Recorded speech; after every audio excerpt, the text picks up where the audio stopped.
Good evening, TNT family. We are back on Yellow the Code on UNC USA.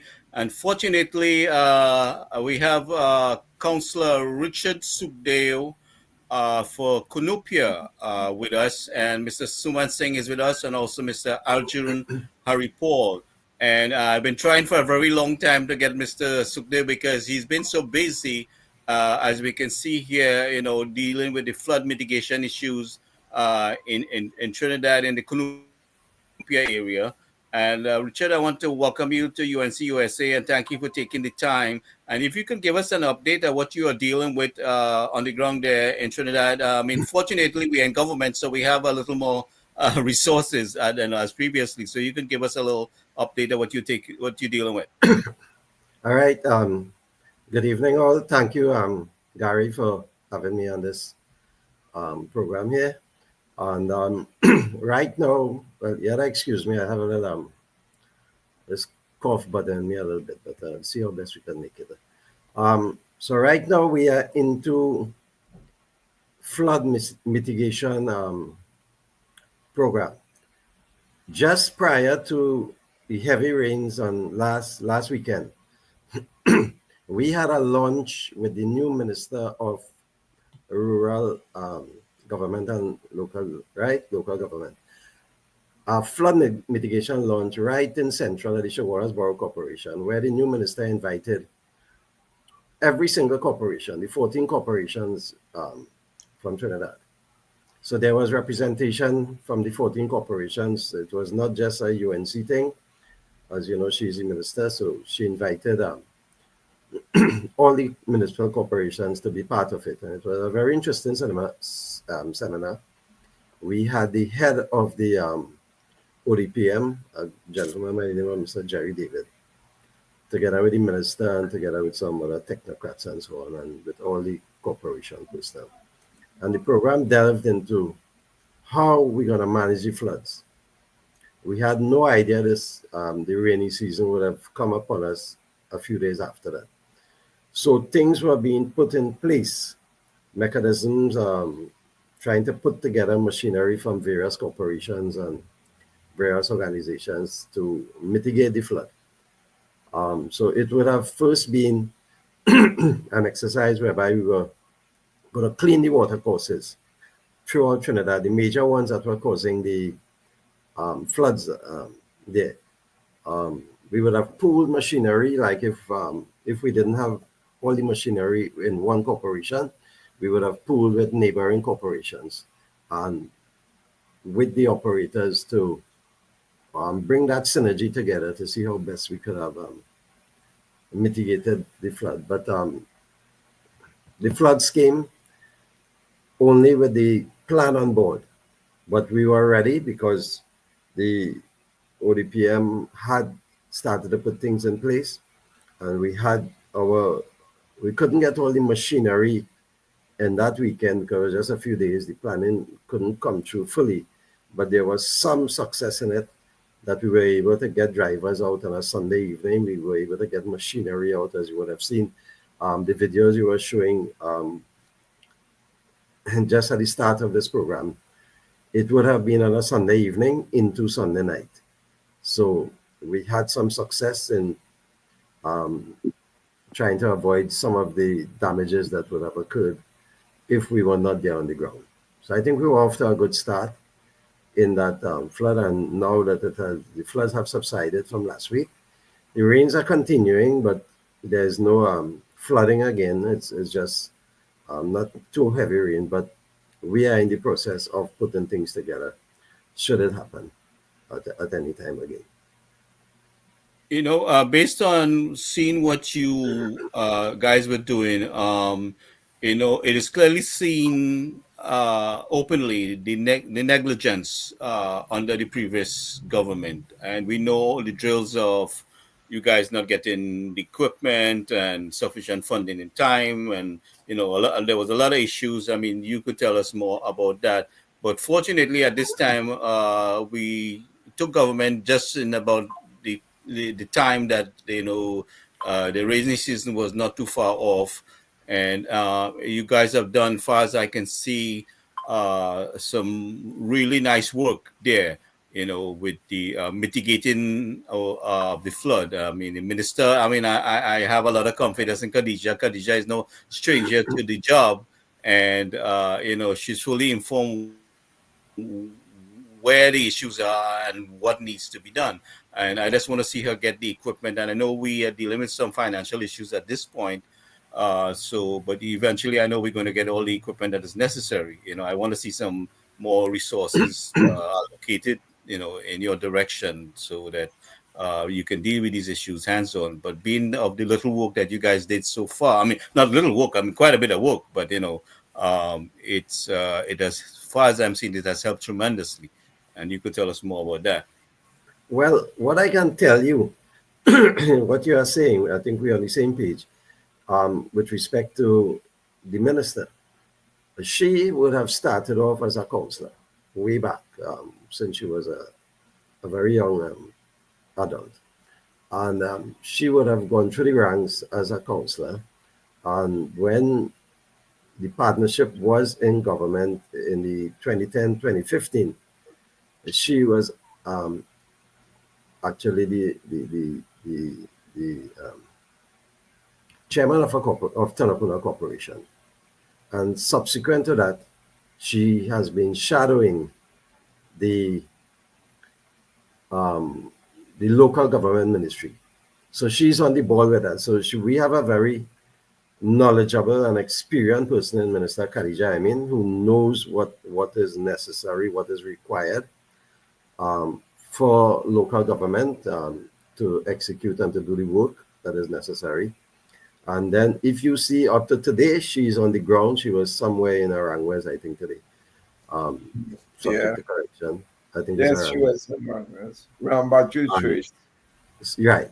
So, she's hands-on and she understands what it is, and she has advised us that she will do all within her power, within her in her position as minister, to ensure that we have the necessary equipment and so on to deal with it. But if work wasn't done last week, gentlemen, the consequences of that torrential rain that we had over the weekend, there would have been much more damages, with floods and so on. There would have been much more. Um, I strongly believe you. I clearly understand that. Can And I ask a question there, if you don't mind, if I interrupt, please, Mr. please, Sukhdev? go ahead, sure. go ahead. You said she and her advisors, but aren't the advisors the same advisors who were there before? Well, excuse, maybe some from the ministry, but as a minister, you can have your own Yes, advisors. I'm fully aware of that, but And she would have brought, because we had a gentleman there who was sort of a coordinator on that seminar there, who just came on board with she just a few days after she was appointed minister. And mhm. he, in fact, was a former CEO of a corporation.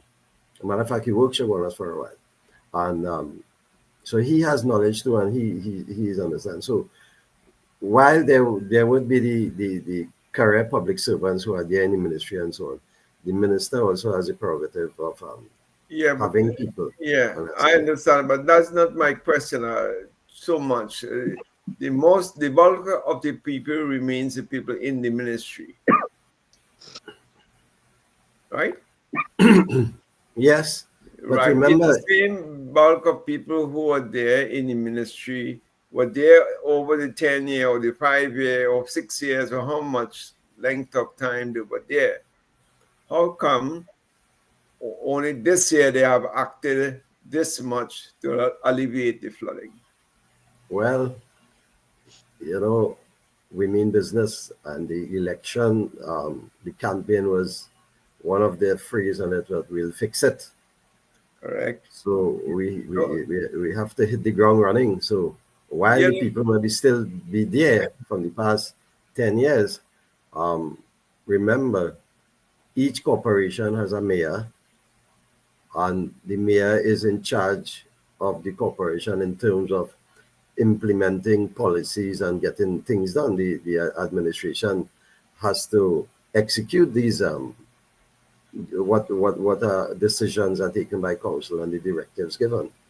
So it doesn't matter if they are there; they are not the ones who are in charge. If you have, for instance, Port of Spain Corporation, the seven municipal corporations that are with the PNM, well, they will be responsible for their corporations.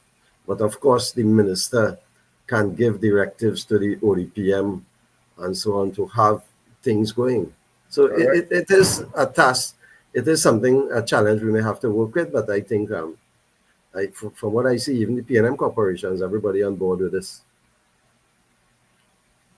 Yeah. Maybe the dog is wagging the tail this time around. That is what I'm getting at, because if Well, some of the same people who are there, uh, and if they were, instructed otherwise than to help, yeah, how well, come they? Arjun, the dog, with now the dog is wagging the tail, not the tail wagging the dog now. So it's now Yeah, coming that's what in I'm correct saying. That's perspective. what I'm saying. The change is it's clearly a question of correct leadership. And once the leadership has changed, then we expect results. I mean, you are going to get those who will try to frustrate the process. But if the leadership is coming down very hard on the people who has to implement the policies and taking the right decisions, I think we'll get something done. Very correct, sir. Well, we have a very forceful minister of local government there. She knows the deal, so they can't play. I mean, she spelled it out to them from day one. I saw in her little clip there on Facebook. So she did an excellent job there, spelling out things to them. And eventually we will have to deal with those in the those PS and whoever party card people who would try to create obstacles. But so far, the minister has, as far as I can see, and you're telling us, is that she has everybody working. And also, I mean, for this past government, even the PNM people seems to be relieved that they're gone because they're performing, and they're getting the resources, and a lack of frustration, with Yeah, getting the job done. I mean, not having the right equipment and things in time can create some issues definitely for you. But under this minister, every man has to work. We know that for sure. We also just had Dr. Stephen Ramru, former ODPM's CEO, with us here, and Dr. Ramru has been on the program a few times. I have Shadi from All Cancer TNT just join us, and she's going to give us a little update. Before she goes, she was just for a little what took place of the event that she had on the I believe it's the 17th, Shadi. Yes, the 17th of May. Good night, everyone. hi, good night. Hello. So, Richard, we're going to come back to you in a minute. We're going to give this young Yeah, lady a yeah, few minutes, and sure, then she has to go, and then sure. she's going to give us a little Okay. update on what took place with that event. So, go ahead, Shadi. All right. Thank you so much. Good night, everyone. Pleasure to meet everyone's acquaintance. My name is Shadi Weeks, and I am the founder of the newly established All Cancers Group TT. Right. We are a group that is all about education and awareness and creating support and community for the cancer community. For all different types of cancers. I am a breast cancer survivor of 5 years and counting. And we recently had one of our first, well, this is our second event, but our first ever cancer seminar. We had doctors and psychologists and surgeons come out to, share on dealing with mental health and cancer. May is, was, well, is, because we're still in May, May is Mental Health Awareness Month. So what we did was, we dealt with the issue of cancer, but the mental health side of the diagnosis, and how do you cope with cancer during and after, as a survivor, how we cope with just going through life now with all these different health issues that we have even after treatments and so on. So the event was called Lean on Me. It was on May 17th at the Oasis Garden Terrace in San Fernando. And it was, even though we did have, a yellow alert the night before, and it was a bit of a overcast day around the country, we did have a really good turnout. I was so pleased.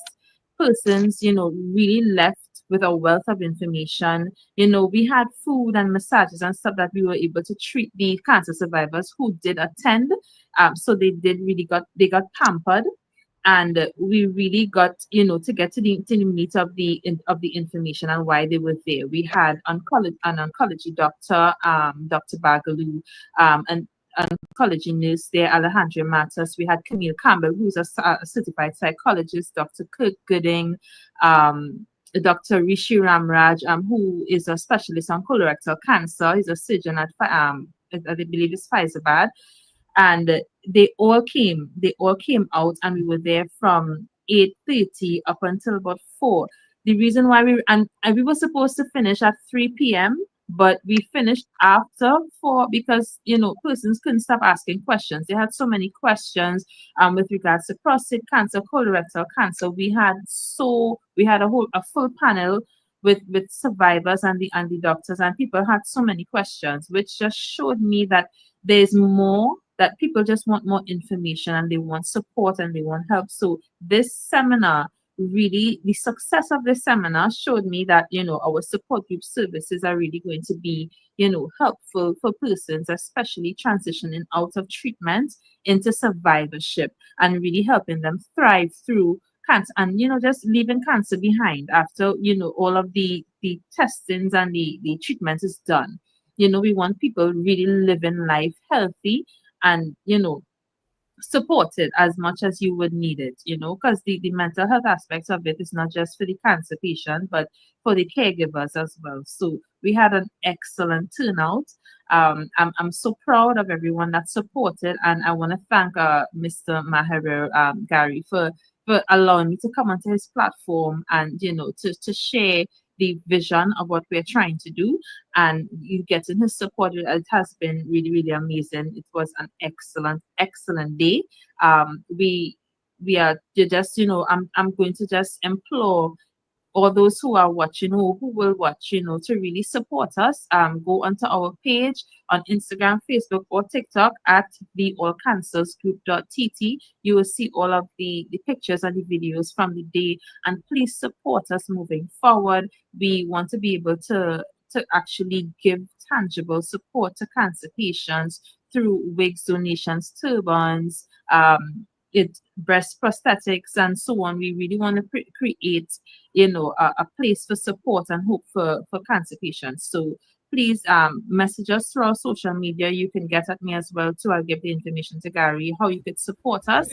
And thank you again so much, so much. Yeah, please give out your phone number also again, and I will also put it in the chat also, how people can get in touch with you. So my number is 372-3635.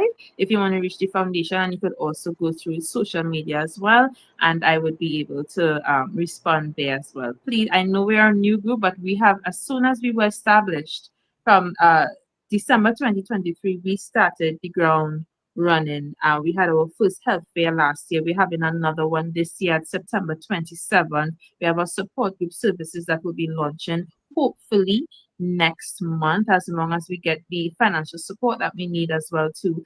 And we're an active group.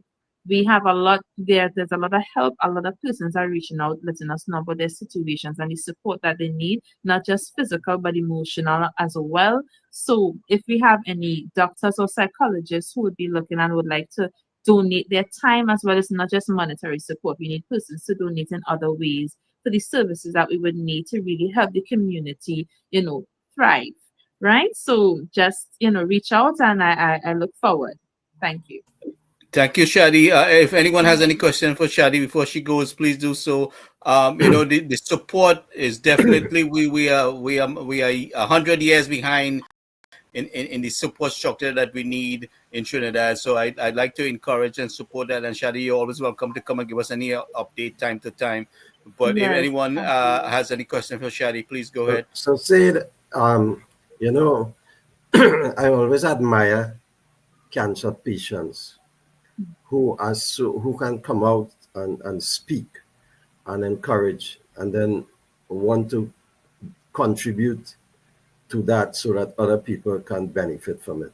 I think, I don't know, yes, there are some people who reach that stage, like what you said, and then you're so positive about it that it really augurs well for people who may feel depressed, even at the stage one or stage two Yes. phase.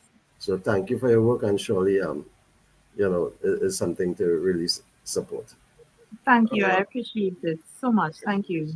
Shari, have something to ask you. I know Yeah. before they used to have, chemo facilities in Marabella. Before Mm-hmm. that was, stopped. Can you just pursue that with the new Minister of Health to inquire to make it easier for patients from the Southland instead of having to go up St. James to do chemo for certain Okay. breast cancers and so on? Ask them if they can revive the facility in Marabella so that it will be less stress for the cancer patients. So, Most definitely, I agree because right now what's happening with the persons for South, we are going to Augustus Long. That's the hospital that would have been for Petrotrin, and so yes. the whole oncology unit has moved to Augustus Long, right? It's somewhat of a bigger space. A lot more privacy. I've been there once because I have to go there on a monthly basis for my injections and so on because I'm going to be on hormonal treatment for the next 5 years. Hopefully not, but right? And the facility is really, really nice. The oncology unit, the nurses and stuff, they move and they adjust to what the resources and what they are given. Because I would have to say that the oncology unit down south is really, really amazing, and they would have moved within a month or so. Um, and really, really quickly and adjusted. So I didn't know about the facility in Marbella, so I would check into that because it would actually be a lot more convenient for persons in that area as well too. Okay, and keep us informed as to it so we can inform other people as well because Yes, Homas, we have a cancer group as well. So I can tell correct. you, we are hundreds of people in the group, and patients So as well as caregivers. So I if would you I can would like to well, I believe I got your contact, but I would like to contact you. So when we do these services, we would probably start online.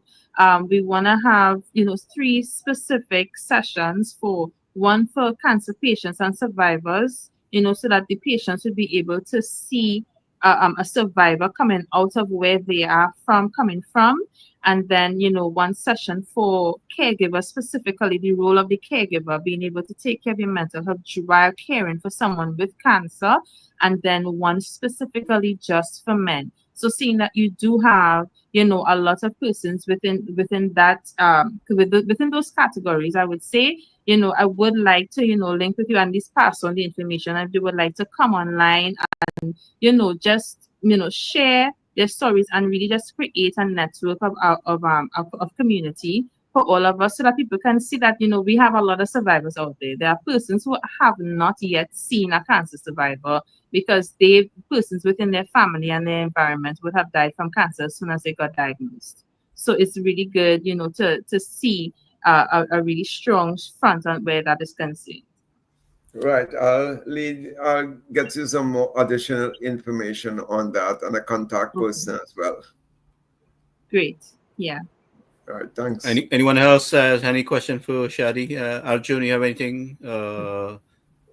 No, I just wanted to commend her for the work that she's doing. The they say a lot of it is psychological, and Yeah. the very fact that there are people who are there with you and you're not alone is a long goes a long, long way. So I commend you for the work that you're doing, and keep up the good work. Thank you so much. I appreciate it. Dr. Thank you. Dr. Rambo, you have anything at this No, point? no, it's a fantastic job. We support her in any way. I'm positive that we can. Well, Thank the you. fortunate thing for us this time is that we have a government that supports interested and has all intentions of putting the right things in place. So what Shadi is doing there, I am definitely sure that our Prime Minister will support that. Our Minister will help will support that, and the our government administration as a whole will support this kind of thing. But these are the kind of things we're looking to do in the country, as everyone here will agree with me on that. So Shadi, like I said, time to time you could come in and give us an update. This platform is here for you and to give you foundation a voice. And we deeply appreciate you taking the time to join us. Yes, thank you so much, Gary. I will definitely keep in touch. I love the conversation. So, I'm gonna stay listening on the YouTube. Thank you so much again. Thank you, thank you, thank you. God bless. Thank you very much. And so you're saying that our little advertisement kind of help you get the to turn the event into a successful one. Is that basically I you I say? believe so. We had persons come from Tuna Puna, which was, especially with the weather, because a lot of persons would have called on the day and they apologized because they were really looking forward to it. And the weather kind of didn't permit them because we had some adverse weather in different areas of the country on that day specifically. But some persons braved the weather and they came out from really, really far, which was really, really encouraging to me. A lot of persons were shocked that they got so much on the day for just $100, and I want to be able to keep it that way where it's affordable for cancer survivors and patients to come to these type of events and learn and to just have a safe space to heal mentally and emotionally without having to burst your pocket. And that's where the support comes. We just really want us to help persons because I know So how hard it could be. Yeah. right. So what I've seen here in the States is we have volunteers that go to hospitals and stuff like that to try to create that structure. So the volunteers, I know you definitely need it, and Yes, I want to encourage you most guys to visit definitely. our various health institution and see how best you can provide that support. For our people there, and support is definitely something we want to improve in our country, and to see happening. So thank you very much again, Shadi. Yes, no problem. All right, well, have a blessed night, everyone. Bye. All right. Right. Alrighty. Good Good night, night. Gary. So, gentlemen, we saw our Minister of Homeland Security visited the fire station uh, out in Princestown, and it's something that is way overdue. I mean, to see the condition of that fire station um, and the level of neglect for first responders, I mean, it's mind-boggling to see what really took place there. And what is needed there. And we know our government is going to upgrade things drastically. And we deeply appreciate the minister making that visit. And Richard, far as the central area, what kind of resources do we have to deal with these issues in the Chaguanas Borough Corporation? Can you tell us a little bit what is needed or what we have at this time? Um, dealing with respect to which issues, the flooding or The fire. emergency, the fire and emergency services. I believe the ambulance system is still under their watch and is under their supervision, right? Yeah, well, the fire service, the last coordinating meeting we had, which was before the election, the week before the election. Normally, at the end of the month, we normally have a coordinating meeting with the different agencies, and the fire department was there, and it wasn't a very good report in terms of they being ready to deal with fires. Um, because when we heard of what's happening with fire hydrants and so on, sometimes they reach our fire and the hydrant, maybe there's water in the lines and the fire hydrant is not functional. So there are challenges that they need to, at that meeting, I would have requested the fire department to visit all the fire hydrants in central and under the jurisdiction of the Chaguanas Borough Corporation and to ensure that they are functional. Because there would have been some fires in my district.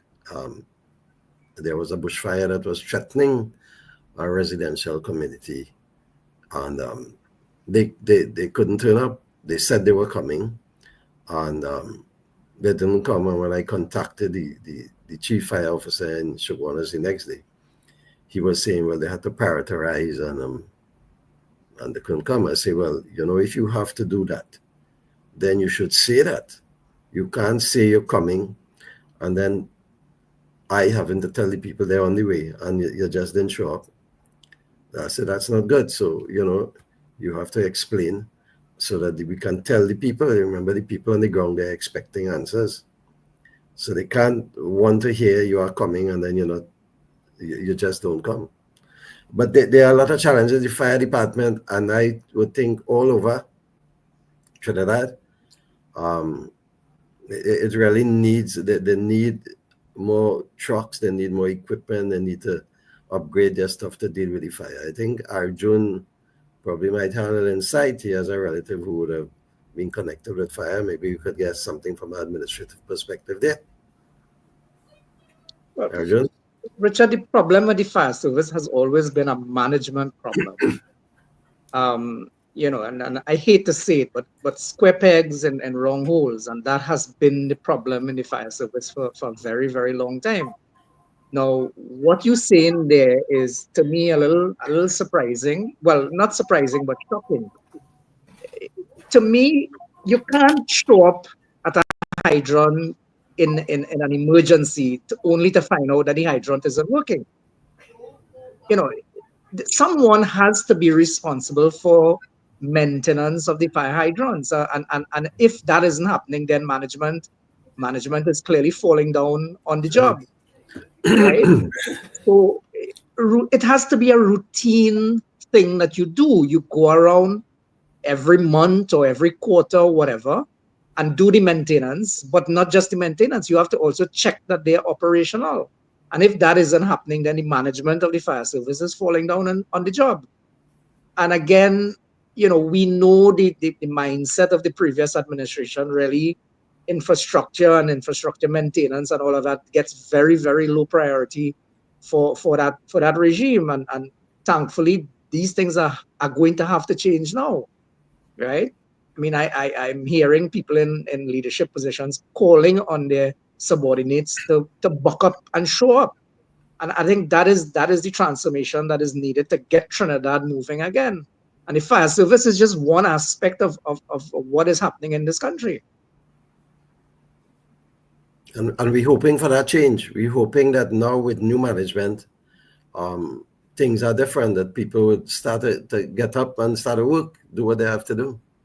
Well, exactly. And the famous saying, everything rises and falls with leadership.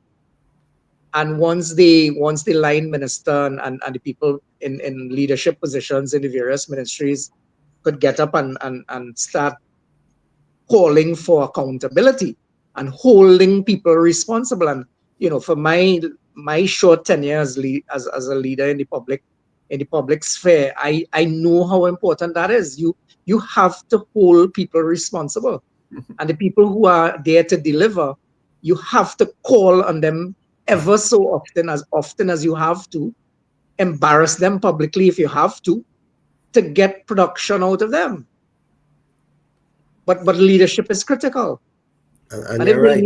If the leader doesn't care, the people below him would be just as lackadaisical. But I think what's happening now is that employees are understanding, they're beginning to understand the seriousness of how this government wants to operate, which is a good thing. So they should be hoping for the best, and I think managers will step up to ensure that they do what they have to do. So well, we've seen the prime minister spelling things out. She expect performance, and that is what we needed to see from the top.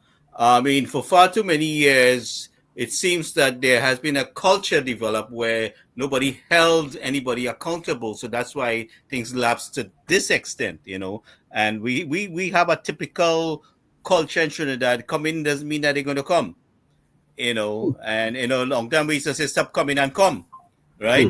So it's the the force of the administration that is in charge at this point is going to make a drastic difference, as to how things are operated, at this point, so um, definitely we're going to see some changes taking place. And Gary, that's so true, because if $3 billion could go missing and nobody seems to care about it, right? And nobody Yes. spoke about it until the auditor lady came to the fore. Yeah, Well, but I, but but, but I Richard, would you have heard gone. the story. You heard and this story seeing that and seeing came. what took place there, Yeah. to to how to say, to snowball her, to bully her, in every aspect, using the justice system. We had to go all the way to the Supreme Court. Thank God for Anna Ramlogan, and I mean, as far as I see, the Minister of Finance should have been arrested, and we have a lot of forensic investigation to do, and Arjun can talk more about that, far as in the financial aspects of things. He can give us a little more, But information Well, on that thing. I But think Richard was alluding to the money that was missing at the San Fernando Corporation. Isn't no, that no, Richard? no, Oh, no, okay. no. The uh, $3 billion. But Oh, okay. remember, the law lord said, why isn't the finance minister being investigated? So you have it from the top, from the head. So Yeah, yes, yeah, and yeah. I've been harping on this issue for the longest while. I'll tell you what, the permanent secretaries in every ministry is the accountant head. And when breaches occur, that permanent secretary has to account for it. I remember when the UNC was in power, the partnership government was in power 2010 to 2015. These permanent secretaries and other assistant secretaries and administrative officers 5 and AO4 and AO2 and so on, the chain of command, so to speak. But make sure that any cabinet note that was prepared had to be, all the T's and I's have to be crossed. So there could not have been any breaches.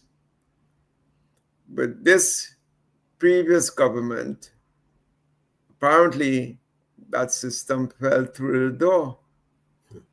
And these senior officers have to be seriously incriminated if found guilty of such, occurrences. You can't be breaching the law for one set, and on the other side, you're sticking to the rules of the public service. And that perhaps is the biggest loophole that ministers explored under the PNM regime.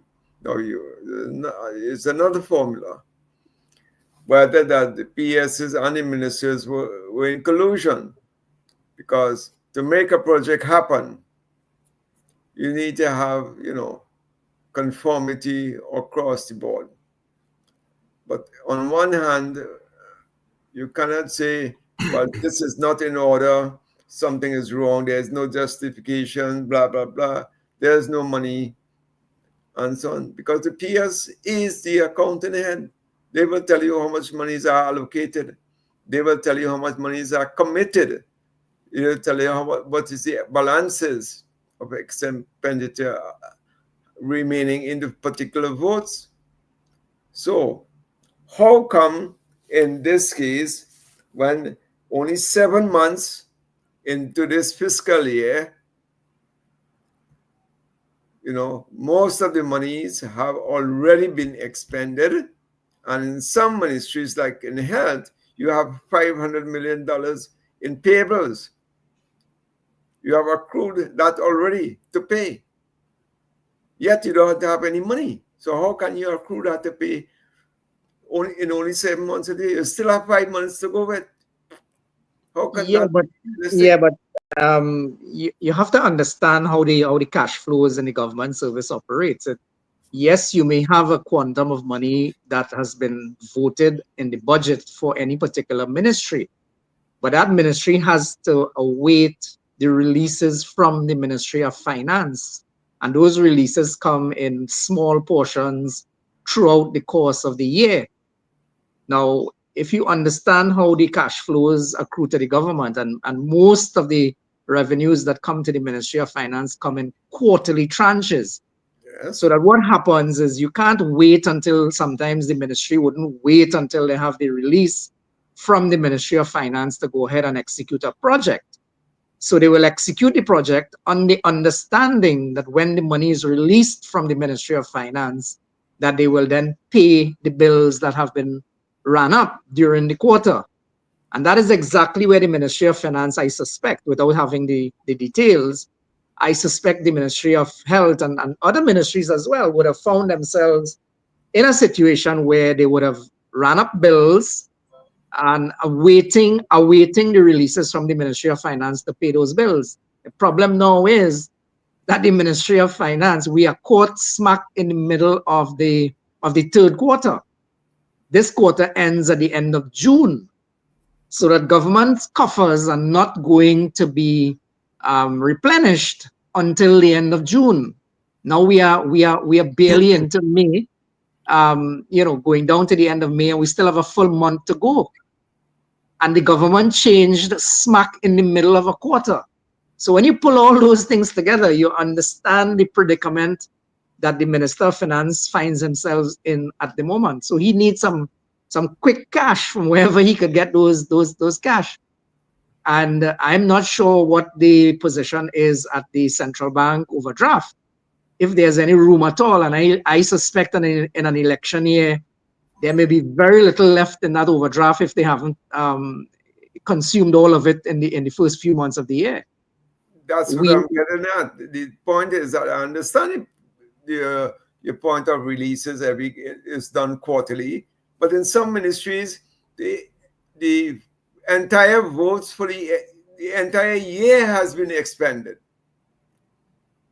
And well, that one is dangerous unless I know. Unless of course the minister and the PNM knew very well that they were going to get kicked out of office. They loaded up all their expenditure up front of whatever it was the beginning part of the year, and that's it. So basically, you draw down all your those votes, exhaust them after 6 or 7 months. That's it. So how is that PS going to pay salaries for the rest of the year? No, that is why that PS should never be there. You have to hold people accountable, my friend. If you don't, you'll let them go their own freeway.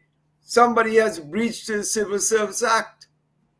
Well, I don't have that information, and I'm not saying that you're not speaking factual pieces, but I don't have that information. But if that is the case, where you can spend all the allocation, your entire budget in what, 3 months last year and 4 months this year, in 7 months, correct, you can consume your entire budget, then we are in very, very, very dangerous grounds.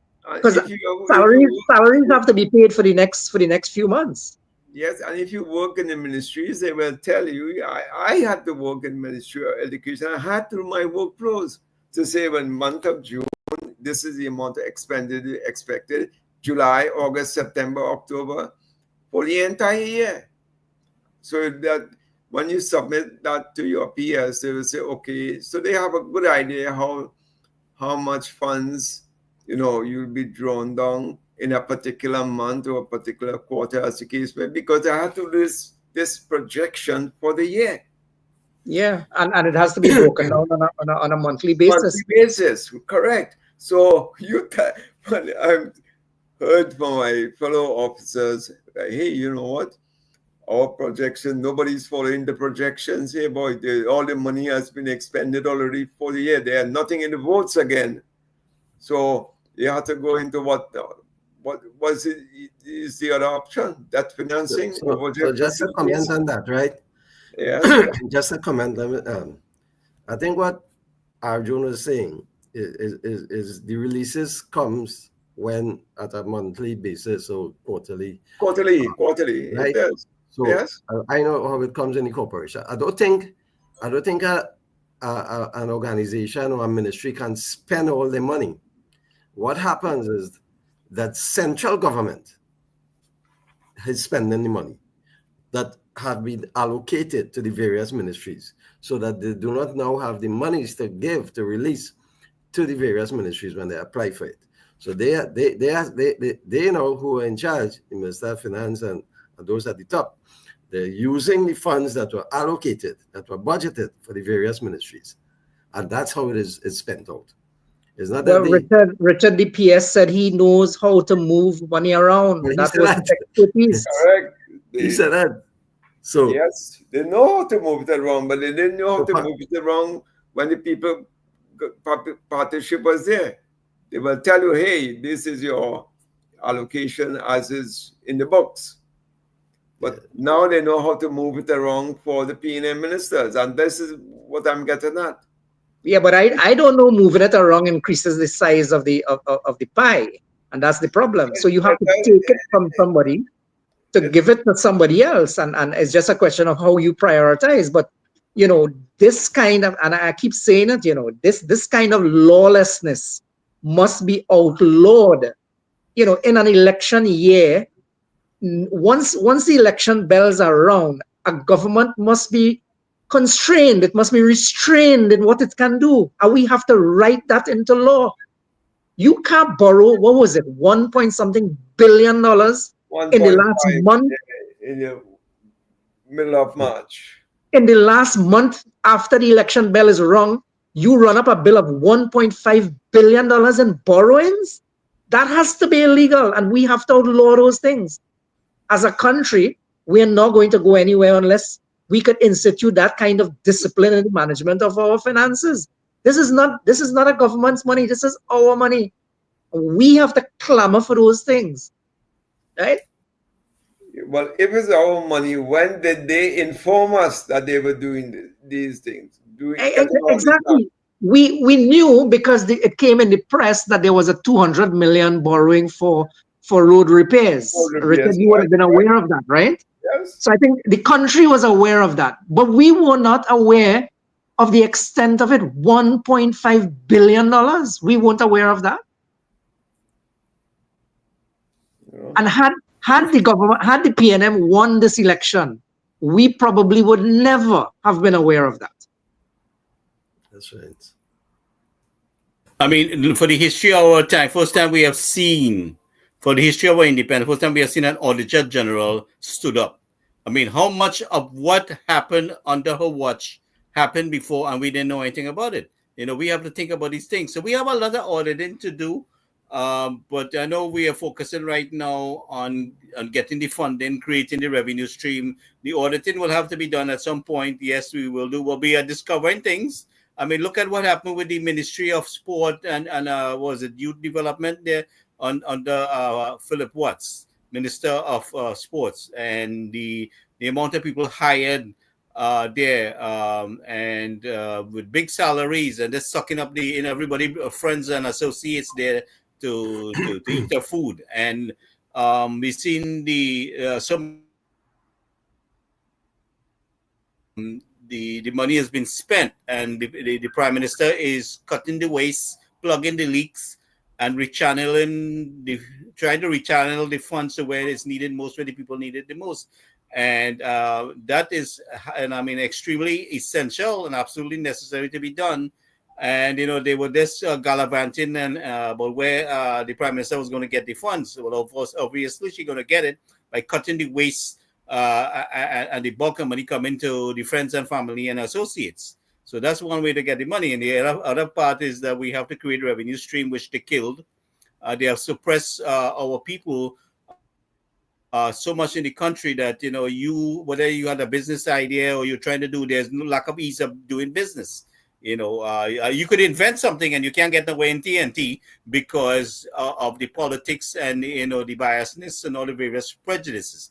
So I mean, we know our government is creating trying to create a ease of doing business, which we all made contribution when the prime minister opened the door for us to say what we felt should be done in the country, and she has listened well to us, and a lot of the things that all of us said she has put into place. So she's listening and she's taking action at the same time. Well, Go ahead, gentlemen. there's another aspect to that, Gary, is that those who have breached the laws and are culpable should be punished. And that is the Well, third part that we Suman, we have to understand we are dealing with, yes, they should be culpable, and they haven't been held culpable because we're dealing with a PNM justice system. We're dealing with a PNM Costa Nostra police force. We're dealing with a PNM. Look at what happened with the border security, right? I mean, and when the U.S. Southern Command comes and does the training, you feel like these guys have are so skilled and so ready to assist us, but I don't know if they put it in their back pocket or they're just doing photo ops, because we don't see that transcending into the country. All the training and everything, we don't see it. We don't see the deployment in counterattacking the crime, right? We are discovering that our citizens are being victimized by members of the police force who were in partnership with criminals trying to extort money. And how long that's been going on for? So we have a justice system that needs an overhaul. We have a police force that needs an overhaul, and that's the only way we're going to get anyway. But go ahead. Well, I don't know how easy those things are to solve in a short time. You remember the experience of bringing in the two Canadians to run the police service the last time around, and the success with which they met. So boy, you're looking at things that have been entrenched for years and years and years, and there are no real easy fix to those things. From top to bottom, the whole system is corrupted, and you're not going to get easy fixes. I mean, you wish the ministers well, but they're up against it. They're up against it. that's the issue what I'm getting into, because a lot of these ministers are young ministers, and some of them may not have had dealings with, how the public service operates. So they themselves are going to find, themselves into a lot of problems running into this administrative side of things. Because if the PS's whole, use the letter of the law, so to speak, they can stall your projects big time. You Well, cannot one get. would hope that the guys in the cabinet now who has that experience, people like Rudal and Jolene John and others who have had previous experience as cabinet ministers, would be able to guide the young ones along, because running a public service, running a ministry is not a walk in the park, and you would know that better than any other. It is not a walk in the park. I mean, you have to start understanding how the public service operates, and that in itself is an exercise that will take you quite a long time. So they have to get their feet on the ground, get an understanding of how the public service works and operates before they can actually start executing government policy. So I would hope that those in the cabinet with previous experience could quickly bring the others up to scratch, because they really are thrown into the deep end if they're there swimming by themselves.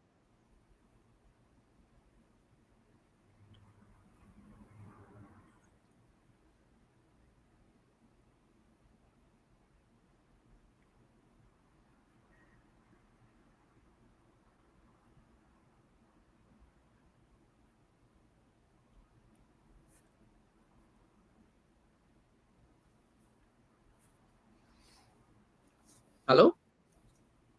Have we lost audio? Yes, I'm here. Gary? Mm-hmm. I was waiting for you guys to respond. I didn't know that's all. Yeah, Oh, Gary, okay. maybe I want to leave in a few minutes. It's 9 now. Maybe we can. Yeah. So let's wrap up what you have to say, and then you could join us another Yeah, day. maybe we can just pull it back. We have, I see Mr. Ramrup on the line, a former. But Richard, I wanted to get an update from you in terms of that big exercise that was happening with that river near the southern main road there, where they had blocked the river to build a wall, a retaining wall or something. You can give us an update on what is happening there now? On the southern main road. Yeah. By the gas station. By the gas station, yeah. What is the latest of that exercise? Well, Well, after much protests and we had to call Rohan on the scene, he finally did give a contract about 2 years ago. And they came and they started it. And a wall was moving into the river. So what was a 12 or 14-foot river width, then when the wall came in, it resulted in about a 4-foot or 5-foot space. Is that the So Columbia when that- River, or which river are we referring to? Yeah, that is the Salami River, the Columbia River. So Columbia when River. that bottleneck there, the whole place was flooded, all back in Chinchin, Las Lomas. The water had nowhere to go. So they started a project, and the project to date has not been completed. So And, there's still a bottleneck there at that point. well, they widened it a bit, but the project has not been completed. But if you would have followed Caroni East, Gary, I don't know if you saw where Dr. Sicharan for the flood last week Sunday. Yeah, I saw him out there, but I didn't understand the territory he was in at the time. Right. So that is in his constituency. A gentleman put up a retaining wall by the river, in the river, and would have blocked off part of it. And that would have caused some flooding there. So maybe he understood that the government changed and the mean action, the mean action. And the very sad Sunday, the gentleman was there with his backhoe and taking down the thing under the supervision of some personnel. So Typical people doing what are you want too under the lawless BNM, in this. right? People are too lawless in this country. People just continuing to do what they want in terms of construction that are not approved, and the dumping aspect is one of the main cause of flooding. People just dump indiscriminately. People commit. Arjun, you would see it, Marching Road, a man offload a truckload of tires on the side of the road, on the drain. Yeah, but Richard, people do these things because they are allowed to do it, Richard. Well, I don't think they're allowed to do it. What we have to, well, right. So what we have to do is enforce the law. So what we are appealing to people is to now if everybody has a phone, take a picture, send it to us. And we have gotten a few cases where people dump. I have dealt with the municipal police and we got action. We were able to meet the people, and with the municipal police, we were able to get the information and charge these people. Right now, I have one in Chinchin Development. Somebody dumped something 2 days ago, and they give me the truck number. So we're looking into it. But we have to start enforcing the law. Richard, there's a street in Shogunas West, Sumaria Trace. I'm not sure if you're aware of it. I know it, Charlie. Yeah, that is a street that goes right around and comes back out on the main road. But halfway down that street, it's completely blocked off with debris. You can't pass on that street anymore. People just dump this stuff on the middle of the road. I think they need to enforce the law, make some examples. I think that would be the only way to make it. Yeah, Richard, the other thing I wanted you to speak to is my understanding is that various parts of the drainage riverine system, if that's the correct word, is administered by different agencies. So we would have had a situation where the borough corporations would be responsible for certain drains and rivers. And then as it goes into bigger systems, the Ministry of Works become responsible, or some other government agency. Now, my problem is this. So if the borough is doing its work and cleaning the drains, and I've seen this happen in Shogunas West, right? You're cleaning the drains and you're cleaning the minor river courses, but then they must flow into the bigger rivers, which is maintained or supposed to be maintained by the Ministry of Works, but they're not doing their jobs.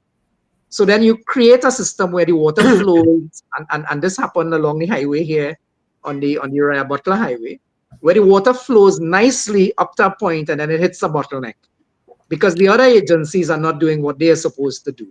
I want to speak a little bit to that because we now find ourselves in a situation where the the borough and the central government is one and the same now? Are we Well, likely to see improvements there? right. So I'm glad you brought up that. That is an important topic there.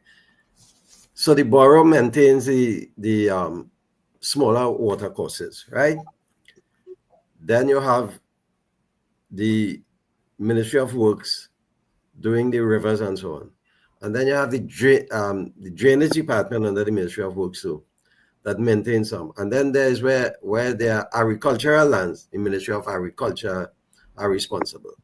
So that is where the problem lies, because there's no coordination from one to the other, that one water course leading to the other to have it clean. So what we had in the flood mitigation seminar is that there is now a coordination of the various ministries coming together. So in this flood mitigation program that kicked off, there's a collaboration with the Ministry of Works, with the corporation, and the Ministry of Agriculture. So they have mandated, so Minister Khadija Amin and Minister Jillian John, they are on the ball with this, and their ministries are working together with the Ministry of Agriculture also. So we are looking to have that sort of coordination. So when works are being done, if one aspect is clean, the other one, there must be continuity in the other one, so that you could have that flow. So it is being addressed. It is different now with this change of government, and we are hoping that people do what they have to do, because the ministers are on the right track. They are leading. They are giving the proper directives, and it's now up to everybody to do their part. So I think there should be some improvement. Yeah, I was now going to say that that's one significant change should result in a drastic reduction in flooding or flash flooding. Because what they said, they're going to try to cut the bureaucracy so that there could be more action, things could move faster. And that's something we've been addressing here on this program about, dealing with the bureaucracy there involved. I mean, when we get all the cleaning and all that stuff done, then we have to work on some infrastructural work with the river, controlling how that water comes downhill. We have to create a deeper, like more lake-size retention and water gates, and that kind of water break, and so the water does not come down so drastically, and then eventually we should be working towards water treatment holding area. So WASA, Minister of Public Utilities is also in it, because there are measures, there are plans in place to see how we could trap some of those water with extra wells and so on, and that should help, But these things, it won't happen overnight.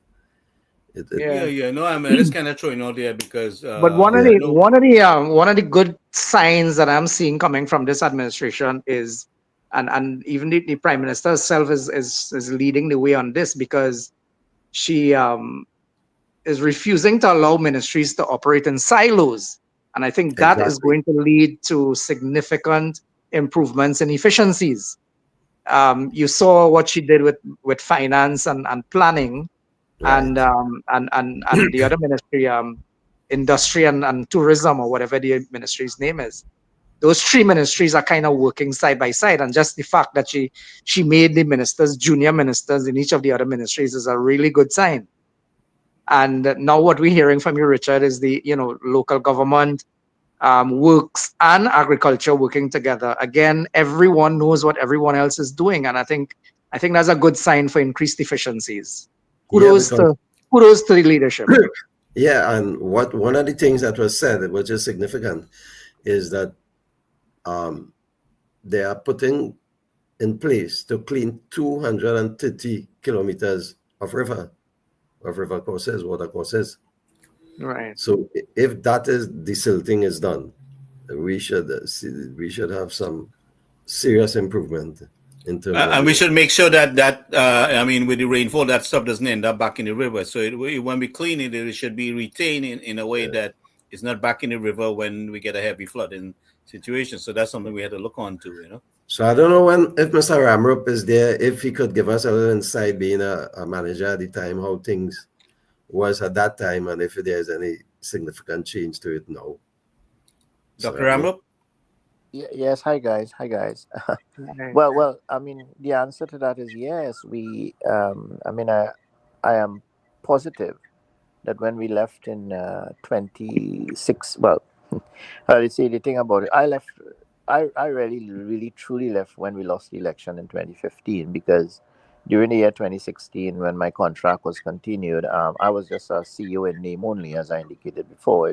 They brought a deputy CEO and he was actually doing everything, and I was just left in a corner just to sign paper.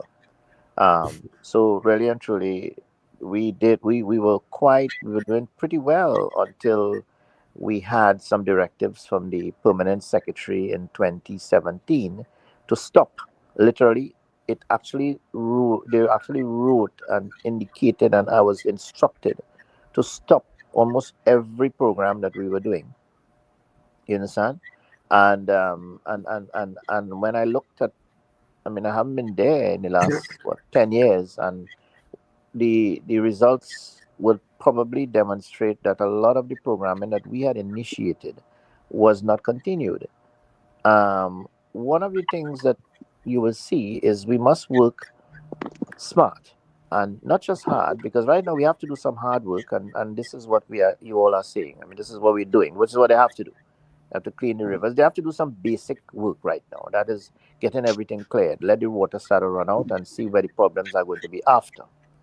And it's not that you're going to be able to stop the flooding. The flooding is going to come for obvious reasons of climate change and a population itself being it's what the South Americans call a socio-natural problem. It's not just a natural hazard. It has social things. It has policy, hillside development. It has people, as you're just talking about, dumping. It has regulations, building codes. Right, has to be enforced by the Ministry of Planning and Administration. Town and country has to come down on the regulation that 33% of your lot of land must not be exceeded in terms of roofing. There are a number of things, and I know that we are saying that certain things have to be done very quickly. So what we had started in 2011, right after we were in the same situation that we are in now in terms of ODPM, um, is that we had started on a number of things, and I keep hoping that the guys who have gone in now, I mean, most of them, as you said, are young leaders, and we have some older leaders or people who are more experienced who would be able to lend them some help. We did ask about the interministerial coordination, and I remember in the People's Partnership government there was an interministerial committee for flooding, and I think Jack Warner had chaired that. So what it is that we clearly have lost a lot of the what we call high impact and robust systems that we had started to set up, so that even though we are not there and we're not going to be there forever, some of us will leave, right? Some of the older ministers will leave, and some of the younger ones will come, or newer ones will come in the future. Is that we have to start planning for 5, 10, 15, 20, 25 years ahead. Remember, we talked about the bridges, and that when we go to do a bridge now, we must not just elevate the bridge and widen it, right? We must actually look at the development in the areas, and that is where other ministries have to come in, because just widening and elevating a bridge is what is not needed. You just don't go and now repair the bridge and say, okay, I've repaired the bridge, but you still have it on 2 lanes and you still have it at the level of the road, right? When you know very much that the next 5 to 10 years that you're going to have to elevate it and you're going to have to widen it. So you better start doing it now.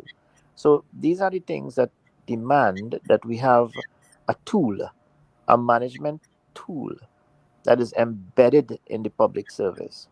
That has to be there as our legacy of this 5 years that will allow us to be in another 5 years. If you remember People's Partnership, we did so much good work, but where did that get us? We lost the election. It wasn't because of performance, it was because of other things. So although we were there for 5 years, for some reason we were not able, the PNM just came and stopped everything that we had started. But what we have to do in this 5 years, and hopefully in the next 10 years, is that we have to build in into the system, not just a people centered program aiming at the cultural change in the ministry. We also just talked about having to actually reprimand and actually, get, I won't say get rid of, but correct some of the persons who will sit there and tell all of our ministers, yes, yes, yes, and they will do everything. Yes, I agree, I will do. And then at the end of 4 years, right, in the last year, they all start a block. And then they wait for the elections. And then if they lose, fine, they go ahead. And if they win and another party comes in, is they stop everything that we have done in 4 years. So I'm hoping that there's a tool that can be used, right? That whilst we are doing what we're doing, cleaning and doing everything, working together in all the ministries and whatever, that tool becomes embedded in the ministry that allows certain programming to continue, right? When we leave. And that doesn't just mean legislation. Legislation has to be put in. But from legislation, there has to be what is called regulations, right? Regulation. You could have all the legislation, but if you do not have regulations and enforcement and measurement of what is being done, it's not going to work. It's going the PNM will come and repeal all the legislation. So the thing about it is that I am hoping that in the next 5 years that the all the ministers will start to use a tool that allows them to not just focus on one issue at this point in time. Because when you see a start out the fires, you're gonna have to start out in the fires all the time, and you get so bugged up and out in the fires that what happens is that other aspects of the ministerial function, which is the long-term impact that the ministry has to achieve, all those things that in the future, in the next 5 or 10 years, will be more robust and difficult to remove. Those are some of the things that we need to start doing right now. I mean, I'm saying right now because the science have shown that, and in just my little area, I'm not talking about other areas of management, and it's pretty much the same in other areas of management. There are tools that can be applied by senior leaders and managers, right, in these sort of bureaucratic systems, right, where no blame is cast upon the people who actually work, and where they focus on a systems approach to getting things better. In short answer to your question, we had begun the systems approach to dealing with disaster risk reduction. We had begun without legislation to engage all the stakeholders, and I'm talking about all the stakeholders. And here is a problem. Local government, Ministry of Works and Agriculture play a very significant role in the mitigation and the prevention, right, response, rehabilitation, reconstruction and recovery, right, of flooding, for example. But when we have more catastrophic events, which are more national in nature, in other words, and if the same weather that occurred over the last weekend had actually occurred over the whole of Trinidad, such as in a hurricane or storm, then you would have had a need for a central government oversight, a central government connection with not just bilateral and multilateral agencies and countries, but also the ability to coordinate all the resources that we have to cope. And I think this is where the last government failed us in the last 10 years. They did not allow the ODPM, for example, which was given that task, which has that task, not legally. It just has it by a cabinet minute. In other words, it has a non-entity as far as I worked there for 4 years, and it was a non-entity because, in a sense, it was just guided by a note which was approved. A minute was a thing, and then there was no legislative authority. We couldn't engage legally. Ministry of Local Government at that time would say, hey, I don't need to talk to you, if I don't need to talk to you. Fire services didn't have to come to meetings, right? You couldn't call police, and police was a key element to come in. In other words, then it was really a hard fight. We tried to change that by improving the legislation. That was not even continued. For 10 years, these people sat down there and they didn't even table the legislation that we had actually proposed, right? And which in 2015, 2016, when I left, we had actually sent that model legislation down to the permanent secretary to say, can you begin the process of changing the legislation? They're still operating with a Disaster Measures Act of 1978. I mean, look at what is happening in the world when it comes to disasters. But yet you have a disaster measures act that doesn't even deal with things like evacuations and egress and approach to cities. And I mean, it's amazing. So no, it is clearly different. And yes, I think the approach that is taken by the Honorable Minister of Local Government, the Minister of Local Agriculture, Ministry of Works, and the Honorable Prime Minister in trying to link some of these ministries so that they begin to work. I mean, we talked about that in this chat, didn't we, Mr. Singh? Yes, We talked for about the the need. interministerial Right. We coordination. talked about Yes. the need now, and what we are hoping that the Ministry of Public Administration does, because this is the ministry that I think is a very important ministry in not just creating this little group and a nice chat between the ministries and the leaders. You want to have it that as a sustainable program, a sustainable thing. It will happen because you have three ministers who are currently in this government. But we want to say that in the next 5 years, when there may be other ministers or whatever it is, that whatever we create, whatever relationship we create here, no, it has to be long standing, because these projects you're talking about is not a 1 year, 2 year project as you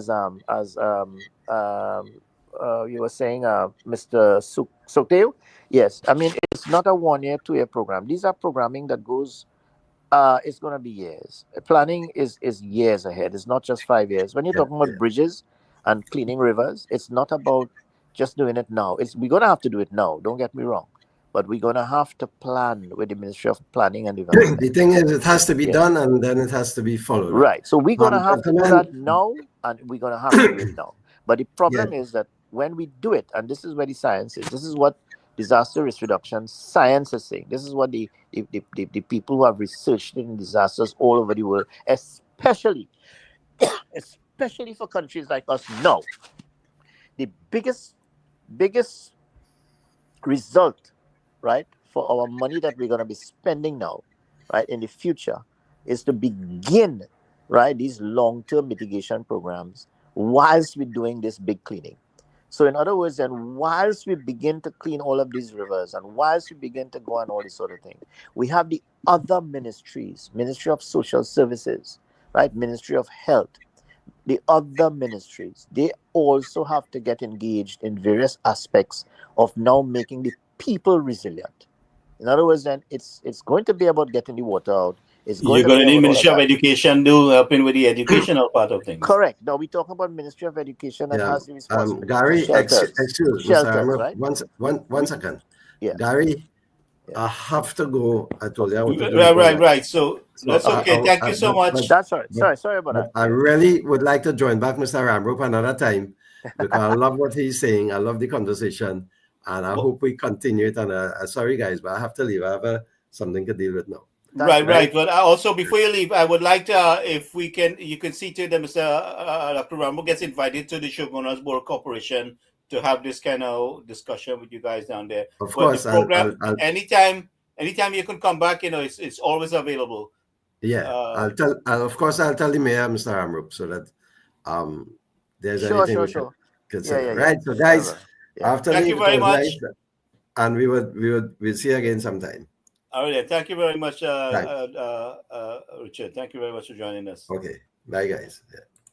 So, Dr. Rambo, you could continue Yeah, with laying out. yes, Gary. So what I'm proposing, and I think we did this when we said that we would like to advise the honorable ministers in a sort of way. We did a document, and Mr. Singh had indicated some of the changes that we can make in terms of the growth polls. So that I think that what it is that if we can say with respect, listen, you have to do what you got to do, and that's what you're doing. Fine. What we are saying is that the science is saying now, listen, there are other things, and there are other things that has to be started now. Now that we have the hype, now that we have the passion, now that we have people coming out of the private sector and saying, let me get an excavator to clean. I'm seeing Mr. Moody, And now we have the Mr. authority, Edward Moody, and we doing have a lot of work on that. We have the passion, we have the hype, we have the support, we have the zeal, we have the anxiety, we have what we should say, we have the a drive, wind. and the most important factor is we have the government That's what I'm saying. that's You see, in. now we have the wind of support. And whilst we have the rally, when we rally the wind, we have the support. What I'm saying, there are other aspects. And the most important thing, and the Japanese people have shown us, you can do a lot, right? But there are certain things that are dear to them, right? The heritage sites, all right? Their culture. So no matter what damaging earthquake can hit their way, right? No matter how many buildings fall, whatever, the people will crawl out of the cracks and they will become resilient, right? This is not something that you have to take lightly, and this is something that you have to take advantage of where you are now, right? So when you started going to these communities and you begin to clear the drains and build the levees and start focusing on getting the water out and removing all the grass and telling the people, my they really didn't treat you well over the last 10 years, let's get you going, let's start all of this going. I am saying that's why we're doing this now. The Ministry of Culture has to come in and get the community centers going, right? The Ministry of Social Services with Ministry of Health has to identify all the persons who are disability, who are disabled, who are differently abled, right? All the persons in a street or a village, in coordination with the Ministry of Planning and Development, using the enumeration districts, right? Get back the housing centers census. Start back looking at the vulnerabilities of your population, right? So whilst you're doing it, you did it for elections not too long ago. You had the street captains who were pretty good at, even on the PNM side, of going down to the villages and picking up the people with the wheelchairs and taking them to vote. Right. My point, I think a lot yesterday they had called me from the 9/7 media, and I made a few comments. And I say the role of the ODPM is not to give the wheelchair when the local government asks for it after the disaster, is to assist all the relevant authorities before the disaster and give the damn person the wheelchair before. You don't give somebody after they've been stricken by a disaster. You give them it before. And I think Absolutely the correct. science, the But why is the science is ODPM in charge of that in the first place? I no, it's mean, that that is should have come it's from. not that really. It's the point that I'm making. The point that I'm making is that the ODPM has to have the national picture, the common operating picture of the nation, right? Using information and data, and now with the AI tools that we have and the advanced in mapping, right? They have to have the science that could give this small nation an idea, a forecast of where the impact is going to be greatest, right, before the impact occurs, so that Absolutely. they can advise certain elements of the population. And the science have shown that the vulnerable populations die. We lose them before. That is science that cannot be refuted. So if you are saying that you can do that, the analogy I'm using is that the ODPM has to give the wheelchair before the disaster strikes, not after. And that is the point I'm making. It's an analogy I'm using where they have to come to the corporations before, sit everybody on the table and say, we are expecting impact, right? And that is, I'm talking about overt impacts. I'm not talking about covert impacts. I'm not talking about an earthquake which is going to strike right away and we don't know. I'm talking about flooding. I'm talking about migration from Venezuela. I'm talking about diseases such as COVID and viruses. I'm talking about a case of malaria that is coming on a cruise ship tonight.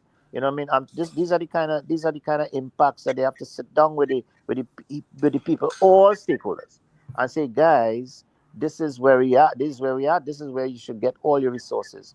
There is absolutely no way that we can put fire stations, right, in all of our cities or all of our towns. It's not going to happen. We are a small country.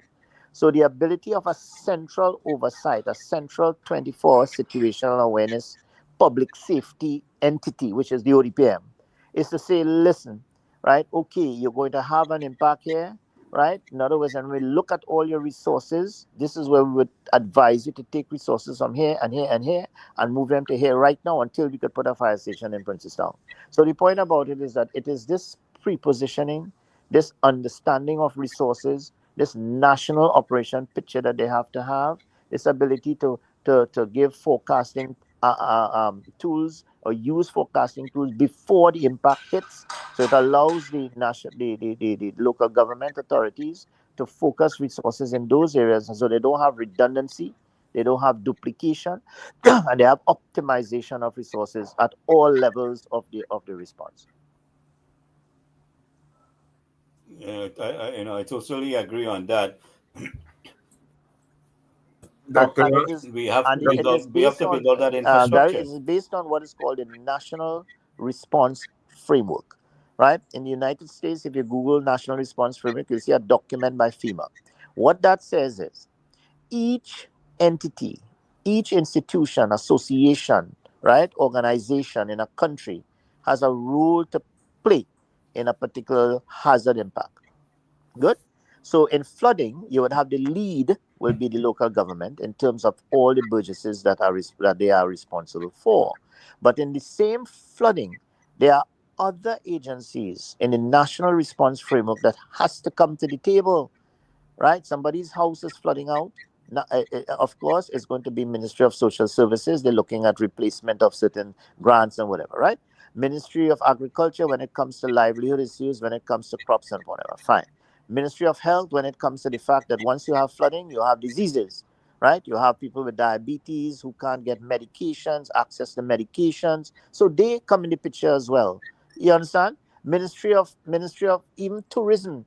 I mean, when you have certain businesses that are flooded out and they can't get back on their feet very quickly, I mean, obviously they're going to have to come into play.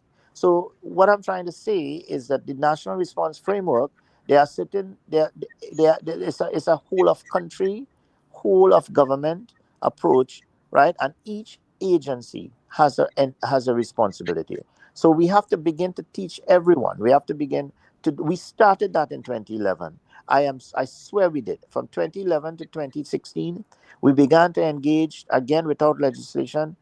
Almost every single stakeholder. We brought them to the table. We formed a team, right? And that team had almost 90% of the people that we had, and the people were coming to the meetings. Now after COVID, we mightn't have to work so hard because you can have virtual meetings now where you don't even have to let the people come to the table. And I mean that is also an improvement. So it could all go well. And that is why I'm surprised that the ODPM is getting all this kick, because to be honest with you, if you have all of these new tools now and you knew what we were doing, why the hell you didn't continue it?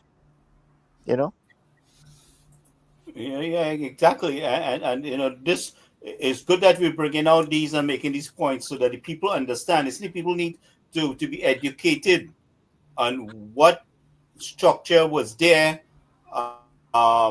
what we could have, and what we could prevent, and how this previous government has managed things. Because the way this previous government has managed things, they have cost us in so many ways. In so many ways that the cost is beyond and above. And they must understand. So the next time they go to the polls, what are they voting for? Yeah. And I mean, these are the things that has to be essential. So we could continue the work that we started. I mean, we make so much effort to implement and try to put good things in place, and then you go and vote on some issue Hand, hand, on handout, lack of understanding, yeah, handouts, handouts and race and party, and not looking at developments. what was put in place. So the people have to understand. I mean, we have to reiterate it until it sinks into people's mind. This is one thing I learned here in the US. It has to be reiterated. When I say you foresee these things, I say, why are they saying this again and again? But Yeah. understanding that with people, you have to reiterate things in order for it to sink into their minds, that they grab the concept. You know, You I, know, I, uh, I am I am so I'm so I remember sitting at the table in Geneva, representing the government.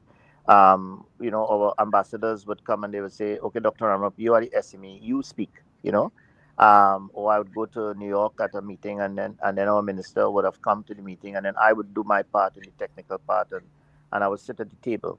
And I remember, when you look at and you talk to people there, when you sit in your breakout meetings or whatever, right? They used to laugh. They used to laugh at the African subcontinent, and they used to laugh at us in the Caribbean, because they used to talk about CARICOM as not being a very strong organization, right? And they used to talk about, Africa, and they would talk about all these people would come, and the only thing they would come at the table and they will say is, "I want this, I want funds, I want this funds, I want this, and I want this, and I want this." And the guys used to laugh, when we sit down with some of the SMEs, and they would say, "Look at them now, look at us, look at me, look at you all." Every time you come, all you're asking for this, and you're asking for this grant, and you want this for flooding, and you want this for this, and you want this for the development programs. And literally, we used to look like fools. They used to laugh at us. And one of the reasons, that they used to do that is because the problem is that we never showed them that in our countries that we were actually building, right, the resiliency, right, in terms of our populations to How are we deal. utilizing Yes, all the funds? You see, yes, what I yes, believe is that a lot of funds are located by the European Union yeah, and the US and yes, Canada and all these people, is that it got sucked up with the politics, the yeah, politicians, and yes. it wasn't transcended down to the people, And this you is the know. point I'm making. It never reached the grassroots, right? Because at some level, right, we appeared to be just wanting and asking and wanting and asking, instead of telling the people, look, we are doing this. This is what we are doing. These are the results that we are getting, right? And therefore, okay, we are getting the funding from you. We know that, but I mean, it was very difficult, right? And even if they gave us the funding, right, they brought all of these technical expertise from outside. They will take the money and pay their consultants or other consultants from other countries to come in our country and tell us exactly what we knew that we were doing here. You understand? And and Very and, and typical, very all of these typical. fancy reports will be tabled and they will be sent to the ministry and put in a shelf. So listen, we are not reinventing the wheel. I mean, the thing about it is that we are not even reinventing the wheel, and the wheel has already been there. It's all of these things about flooding and flood mitigation, using that as an example. Other things in health sector and all of these health sector reform and all of these things, what has already been done. The trick is why it is, and we know it's because of politics, right? And because of partisan politics, and because of you put square pegs in wrong holes, right? So that what you do And is, discrimination, a lot well, of I mean, I'm discrimination, because saying it in a way, but a lot of I people, don't like to say it, but it's race and no, discrimination. I, You know, I could say it. I could say it, you know, because we have seen that, and it cost the country, because a lot of people was put in position that they wasn't competent to, and as a result, this is what we have right now, yeah, and I will keep reiterating that the people did not vote to maintain the same status quo. They didn't make all this effort to come out so wholeheartedly yeah. and vote to So get rid of the PNM so we can maintain the status quo. So we correct. have the right and the authority and the mandate to change that status quo. And all I'm asking, all I'm saying, possibly, is to consider implementing certain business tools within the public service. And the Prime Minister has made a very clear statement. She's not going to have a Doge. What she is going to do, and this is what you're seeing, this is what Gary talked about, and this is what Mr. Singh talked about, and today Mr. Sukhdev, where you are now creating where ministers and parliamentary secretaries are able to cross ministries, right? One, maybe to make We have sure an that. entire government of efficiency here, Right. an So in other entire words, what government. I'm seeing, the emphasis is now is saying, look, I am not going to just put you as a minister in this ministry. I'm going to have somebody to come in there and help you look at other aspects of what you're doing. All right. This also makes sure that there's certain naughtiness wouldn't happen and make the government look bad in the next 5, 10 years. So in other words, then it also allows for the ministry to operate more efficiently and effectively, right? And I am suggesting now that we can now use a tool that allows all ministries to balance the performance scorecard.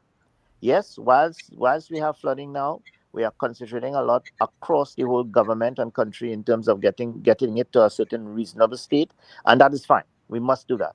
We are now assessing the ministries now, and that should be done very soon. Once we begin the gap analysis, once we begin now to sit down and look at the strategic plans that are supposed to be in front of us and the business plans for the first 100 days, which is almost, a quarter of it is gone already. But once we look at our 100-day plan of implementation, and then we look at the other next 5 to 10 years of implementation in terms of programming, what I'm suggesting now is we use the tools across government to ensure that we are balancing our scorecard, our dashboard of performance, so that whilst we are actually focusing on some, we can also bring in the other agencies. I give you the example of flooding where health has to come in, social services has to come in, culture has to come in. You know what I mean? You have to build the people. The people are the strongest element of what you have. and that is also have to be taken part in where we're going forward. You understand?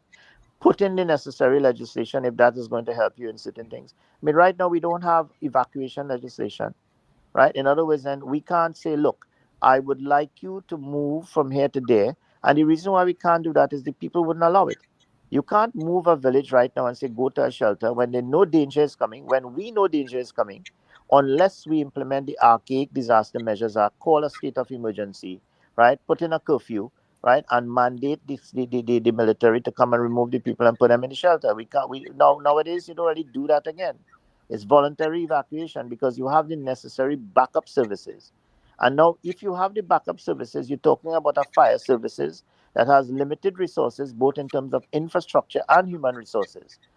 you know, and they are the legal first responders in an event of such a disaster.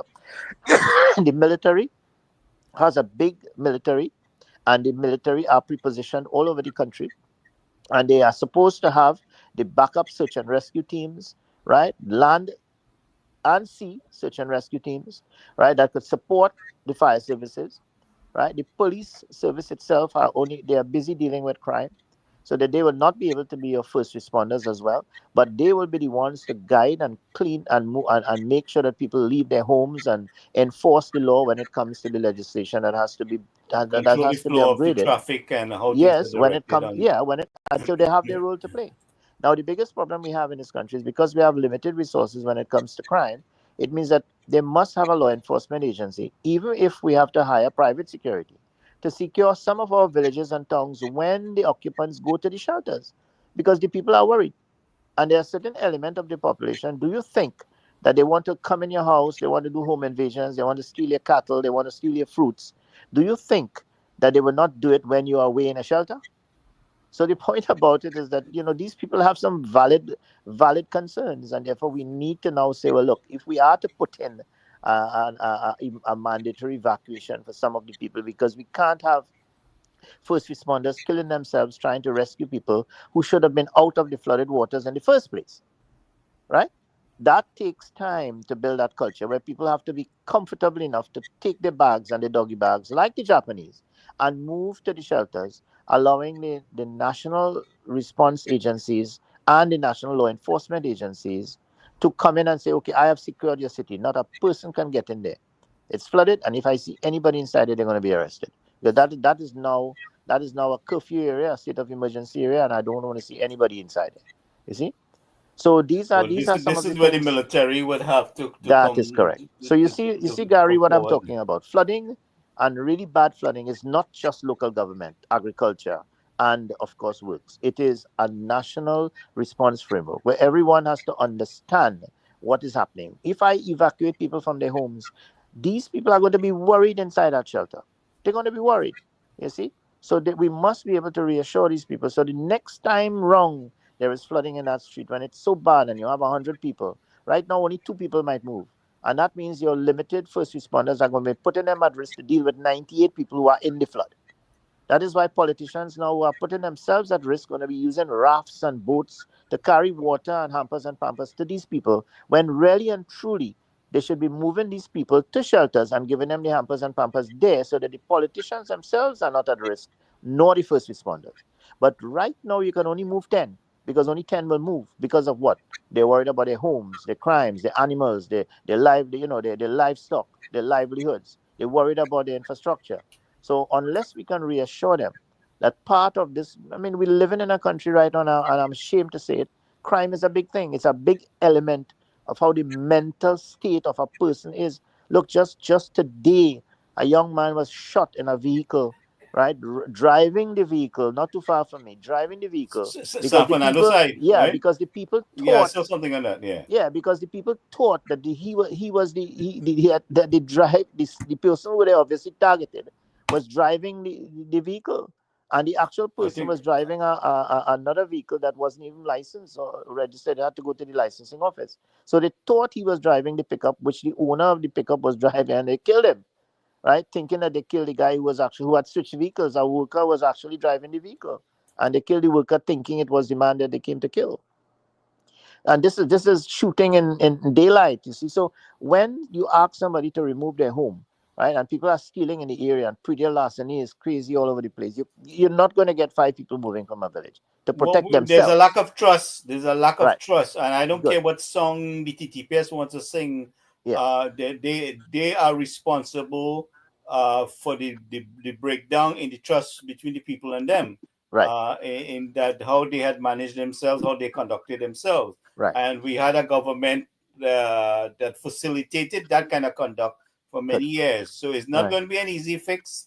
I Yeah. mean, and we know that they're going to try to show us they can do what they want to do because because it's Yeah. their country and this and Right. that and, So you and see, we know all Gary. that So this so the thing. point I'm making, right, is that we have to work hard right now, maybe in the initial stages, but there comes a time when we'll have to But work you smart. could work hard and Yeah. smart at the same time with Right. the right So information. the point I'm making now is that what we need now is to get back the National Operations Center to where it should be. So that means that whilst the people are moved from the flooded areas to safe areas until it goes down, right? And then URP and CPEP and whoever wants to come and wash down the street again, clean up everything. What I'm trying to say is that ODPM has to play a role before where some of these key stakeholders come before the flood and move up their appliances higher, move up the beds at a higher level, wrap up the mattresses, transport the people to the shelter. So when the flood comes now and it messes up everything, you wash down everything, clean up everything, and bring back the same mattresses instead of taxpayers now having to go and buy new mattresses, a new stove, a new fridge, if you know what I mean. So that if you don't understand that this is going to happen again and again, if we are telling you as scientists, if we are telling you that flooding is going to happen whether you clean the drains or not, right? It is going to come and it's going to come and it's going to come. So the point about it is, yes, you can mitigate the impact right now by doing what is supposed to be done. Bring it to a level where 90 to 95% of all your drainage that needs to be cleared are cleaned. Bring it to a stage where 90 to 95% of all your riverine pathways are cleaned and cleared. Once you do that now, you now look at your models, right? Run your radioactive particles in your rivers, right? Use drones and start mapping them to see where the water is going. So Yeah, now you can exactly. now you can begin now to have a better impact of what idea, sorry, and a forecasting of where your flooding is going to be. It's not that you're going to say you're going to be getting rid of flooding. You can never get rid of flooding, Correct. The right? flooding is going to increase with the global warming condition, It weather conditions we're it's dealing, just right? going to change where it is. In other words, then other areas that were not flooded before are going to flood. And you can't clean everything everywhere. The point is that yes, clean what you need to clean now based on your data that occurred over the last 10 years. Right? Look at your But get up maps. upstream too to kind Right. of slow the And water. remember, I said it's not just about local government, agriculture, and whatever. You have to involve planning and administration. They have to go back and pull out the old policies about hillside development. Right. You have to now monitor that during the dry season as to how people are burning the hillsides and clearing the rubble and the type of agriculture they're doing. You now have to look at your septic tanks now on the hills and see if everybody is using the septic tanks or you have a sewer system. In other words, then you have to begin to get that sorted out because what actually damages the infrastructure of the hills is if you have 1,000 people having houses there and all of them having a septic tank, right? In other words, then you weaken the hillside infrastructure, and that was shown in the Diego Martin landslides and the landslides in San Souci, right? In the past, when I was now starting in ODPM, and that was in 2011, 2012. So, in other words, then there are certain other things, and that comes with what? Building codes, homes that are built next to rivers that are flats, right, with electrical switches, right, on the ground or lower down where they normally are. And these are the things that you can't have. You just can't have it, right? So again, building codes, the electrical inspectorate has to change their laws when it comes to, because you're not going to get a house passed unless you have the wiring system in the house where the plugs low down on the ground. But yet this person is next to a river, and since the dawn of man, every single river in this small planet of ours, flooding is part of the natural life cycle of a river. We just came and we put our houses and our cities next to these rivers, right? So you think you could stop a river from flooding? That's how rivers are. But one of the things that I think the people are one of the reasons that I think that people have continued with this illegal dumping is we don't have that we have a very poor sanitation management infrastructure if where you things if you don't have would easy not access maintain. of your garbage, look right now, right? I have a set of old material in my home, right? So you know what I have to do? I have to get money and pay transport, hire a loader to load the stuff and takes us to the dump in Claxton Bay. When you get to the dump now, right, you have to give the guy $100 just to pay the totes, right, to empty it there. You understand what I'm saying? So you now have to come out with about $500 or $600, right, to get transport, carry the stuff to Claxton Bay, and pay the people in the dump to offload your truck. You see?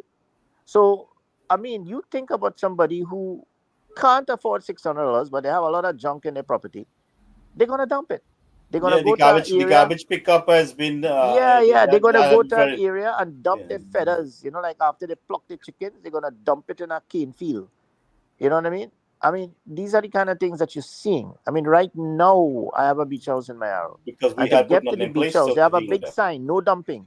But just around the no dumping sign, if you see at materials like fridges and old toilet sinks, and I mean, it's amazing. It's amazing. I've seen the stuff dumped right by the sign too. Yeah, I'm telling you, next time I go to the beach house this weekend for the long weekend, I'm going to take a picture and put it on the post. It's amazing. So So we have a lot of we, work to we have some do, work to do, and and that means that you have to now, I mean, again, this is a cultural thing, right? It has to start with in the schools, and this is where education comes in, right? You have to have exactly. these little skits, this little competition, right, run by education, maybe culture, where you go to the villages and have these little competition that we used to have the best village before, where you give the communities a little prize, a cash prize or a village prize or whatever it is, to tell us that what you can do, right, to stop dumping, what you can do, to create a healthy environment. You know what I mean? So I these mean, you little have seen the kids things, when the yeah, kindergarten class or the elementary level class, they come in and talking about of course, yeah, recycling and things like coloring that. books, right? Coloring books to say dumping is bad and all this sort of thing. So it has to begin as a cultural shift, right? Because if does not happen, trust me, for whatever reason, and I'm not wishing anybody bad, but another government comes in 5 years, it's the same khaki pants when we come back again in 2035. So, you're going to be doing the same thing over and over and over. And after you live for 63 years, 80 years, I mean, it's going to be like you're living in a factory. Yeah, I think something might be wrong with Dr. Ramu, your internet there. Yeah, We yeah. lost you. But Lost. Suman, you could pick up on that on this point here until he comes back. But I mean, definitely the education has to play a role.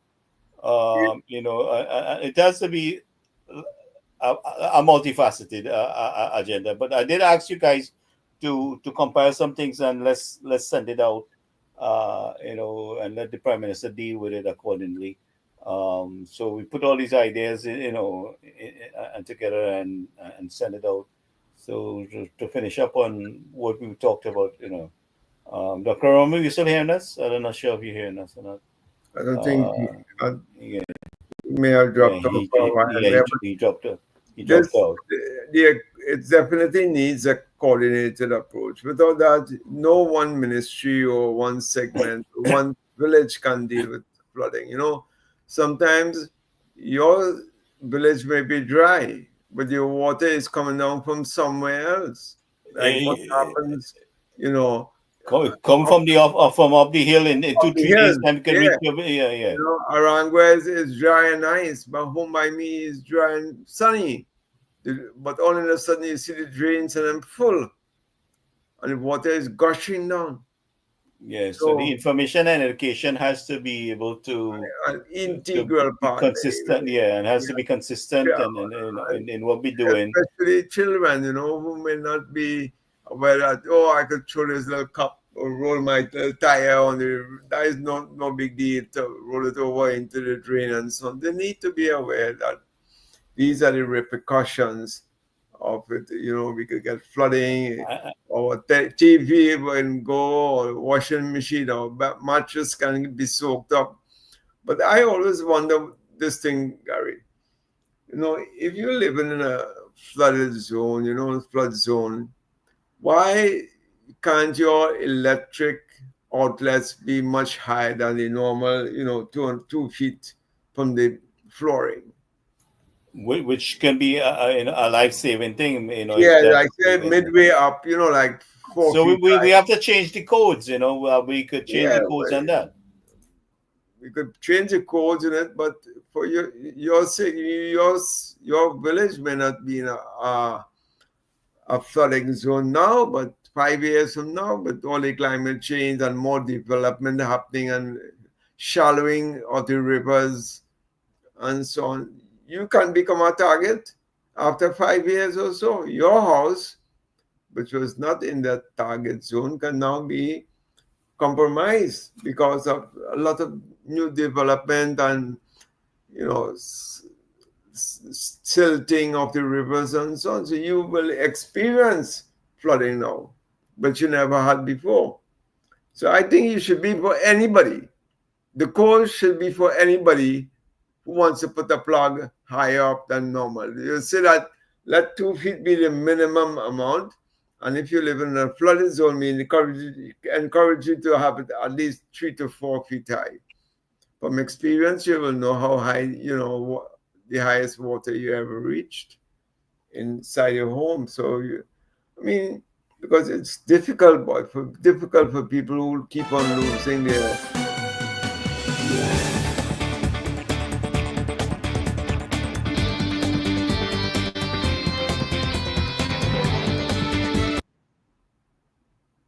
Yes, it's difficult for people who keep on losing their furniture, fixtures, electrical equipment, televisions, what have you, year after year after year after year.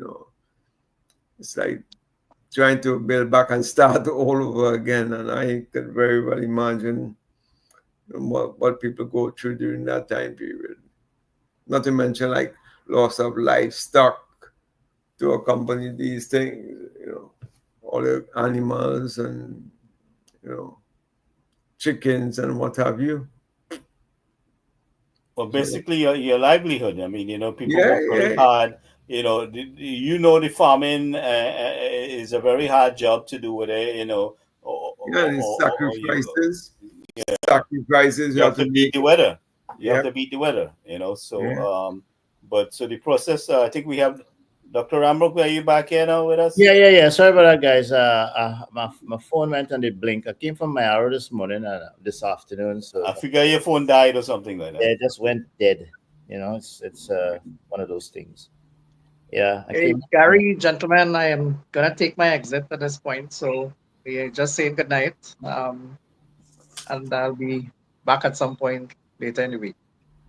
Okay, hopefully, Again, yeah, sooner than later. I'm trying to get Vade and also Ken Ali to come back and talk some finance with us here. So Sure. hopefully we Just get that alert me going. when you have them on. I'll be Yeah, happy to join. Yeah.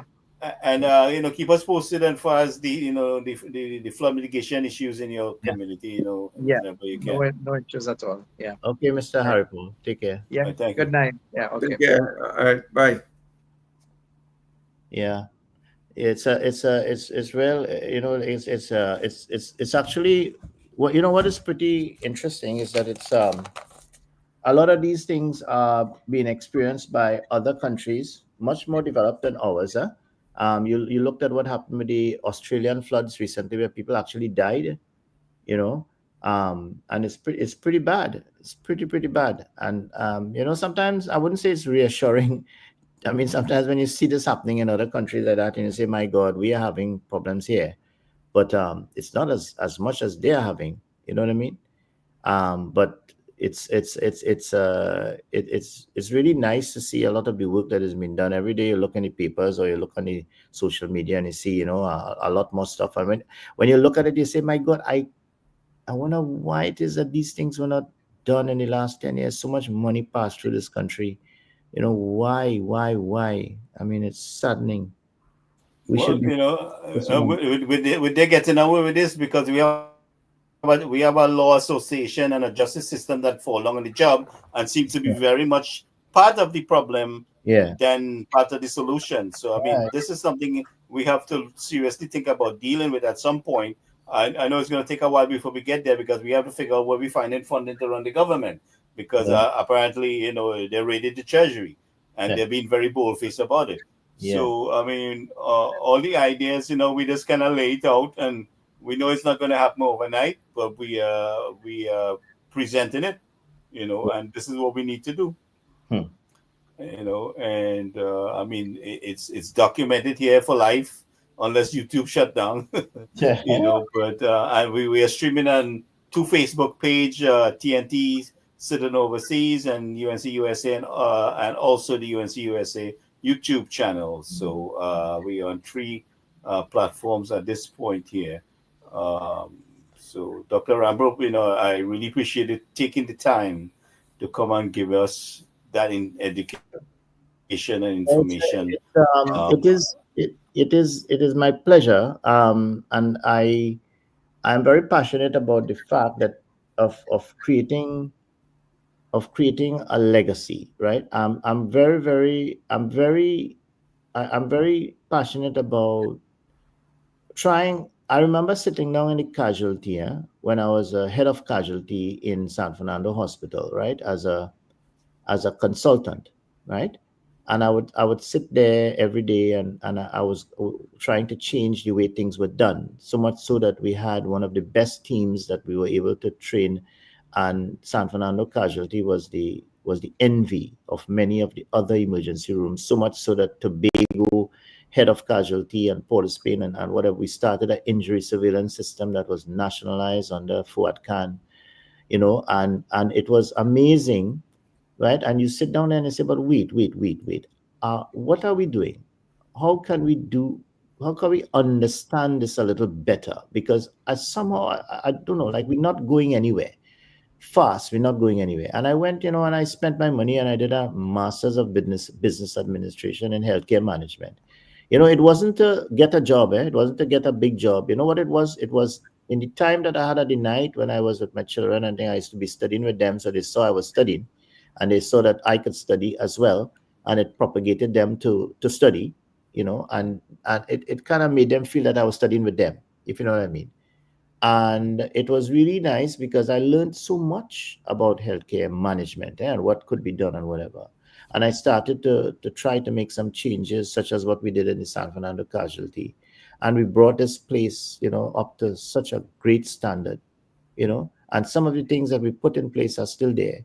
What I'm trying to say is that, you know, if we can put into a system, right, certain key business processes that allow us to look at why it is in a village when there are two rum shops, one on the other side of the other one, but one is doing more than the other, much better, full. The other one is selling the same scotch, selling the same drinks, but it's dead. Why it is that you compare companies like Nike and Amazon, and you look at other companies and you see that they are not doing as well. Why? Because there's something that they're doing that is different, right? And that is where they put proper business processes in their business that allow them to have a strategic plan, a business plan, create a mission, right? Have the KPIs that feed back into, and as Mr. Singh was saying, you have your polls, you set out, you use the tools that are available to you. You look at your marketing, you market your product, you look at product differentiation, blah blah blah blah. You measure it, you improve, you find out your weaknesses, you move forward. And I think this is what we are talking about.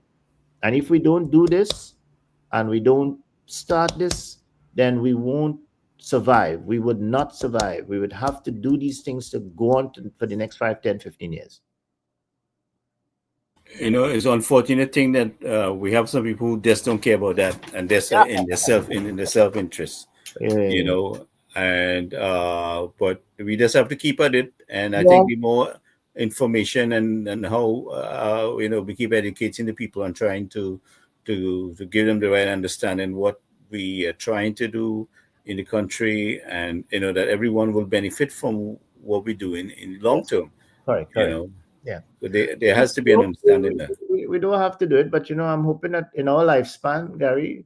I mean, I'm 63. How old are you now?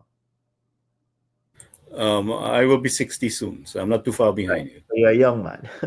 So the thing about it is that, we have about what, 20, 25 in the current lifespan. In North America, you're going till 90, 95. If you do the right things, all things being equal. In Trinidad, we're looking at 80, 85 with all current healthcare medications and all things being equal, of course. If you go in front of a highway and come out and dance, you get knocked down. I ain't talking about that kind of nonsense. You know what I mean? But if you Yeah, look at another 20 years, yeah, say 20 years of reasonable life, you want to see, we want to see that we would have done something. At the end of it, we look back and rock back in our wheelchairs and say, boy, and these are the things that we have done. You know what I mean? And I mean, right now, I'm hoping. Right now, I'm not. I mean, my 60 years. Sometimes I feel that I have not done much, or could not have done much. I tried to go into politics, but I wasn't allowed, so to speak. I mean, I went up for nomination in San Fernando West. I didn't get through. I went to Naparima many years ago. I wasn't allowed to get in. I wasn't even appointed. I wasn't. I tried to get into NATEX. I didn't get in. So the point about it is like, maybe politics wasn't for me, but I must have done something in ODPM. But right now, it's gone back to where it was, square one, if you know what I mean. right, So right, right. it's So, frustrating. but let's Bas said that he didn't need the office to do what he had to do, right? And and listen, look at my situation here. I found myself where not even the politicians on the ground could have helped our people when they found themselves in distress. I mean, and I made myself available, whether regardless of where I was at the time, when my people requested help, and it was just a word of mouth kind of thing. And I found myself, I mean, helping so many people, and they were not just in the United States. Our people was all over the world. Dubai. I mean, so I heard about countries that I never knew existed Hmm. because of people reaching out for help. Yeah, And the amazing thing is that I was able to get done where people sitting in Parliament couldn't. yeah, And whatever you're doing, you just have to be steadfast in it and keep at it. Whatever contribution I could have made, you could make, Suman could make, to yeah, make TNT a better place for all of us. Like I said last night, I don't want to see our people having to go to another country to get the education they need, to get the healthcare they need. yeah, The things that they need. If they do that, it must be optional, yeah, but not absolutely necessary. And you should not be so restricted in your country that you cannot expand yeah, with the knowledge that you have. If you were to say design something, yeah, there must be the structure and support there where you can go forward and get this, like how we just see how somebody in the US came up with an idea, and then they get the funding from the federal government to go forward and create this product.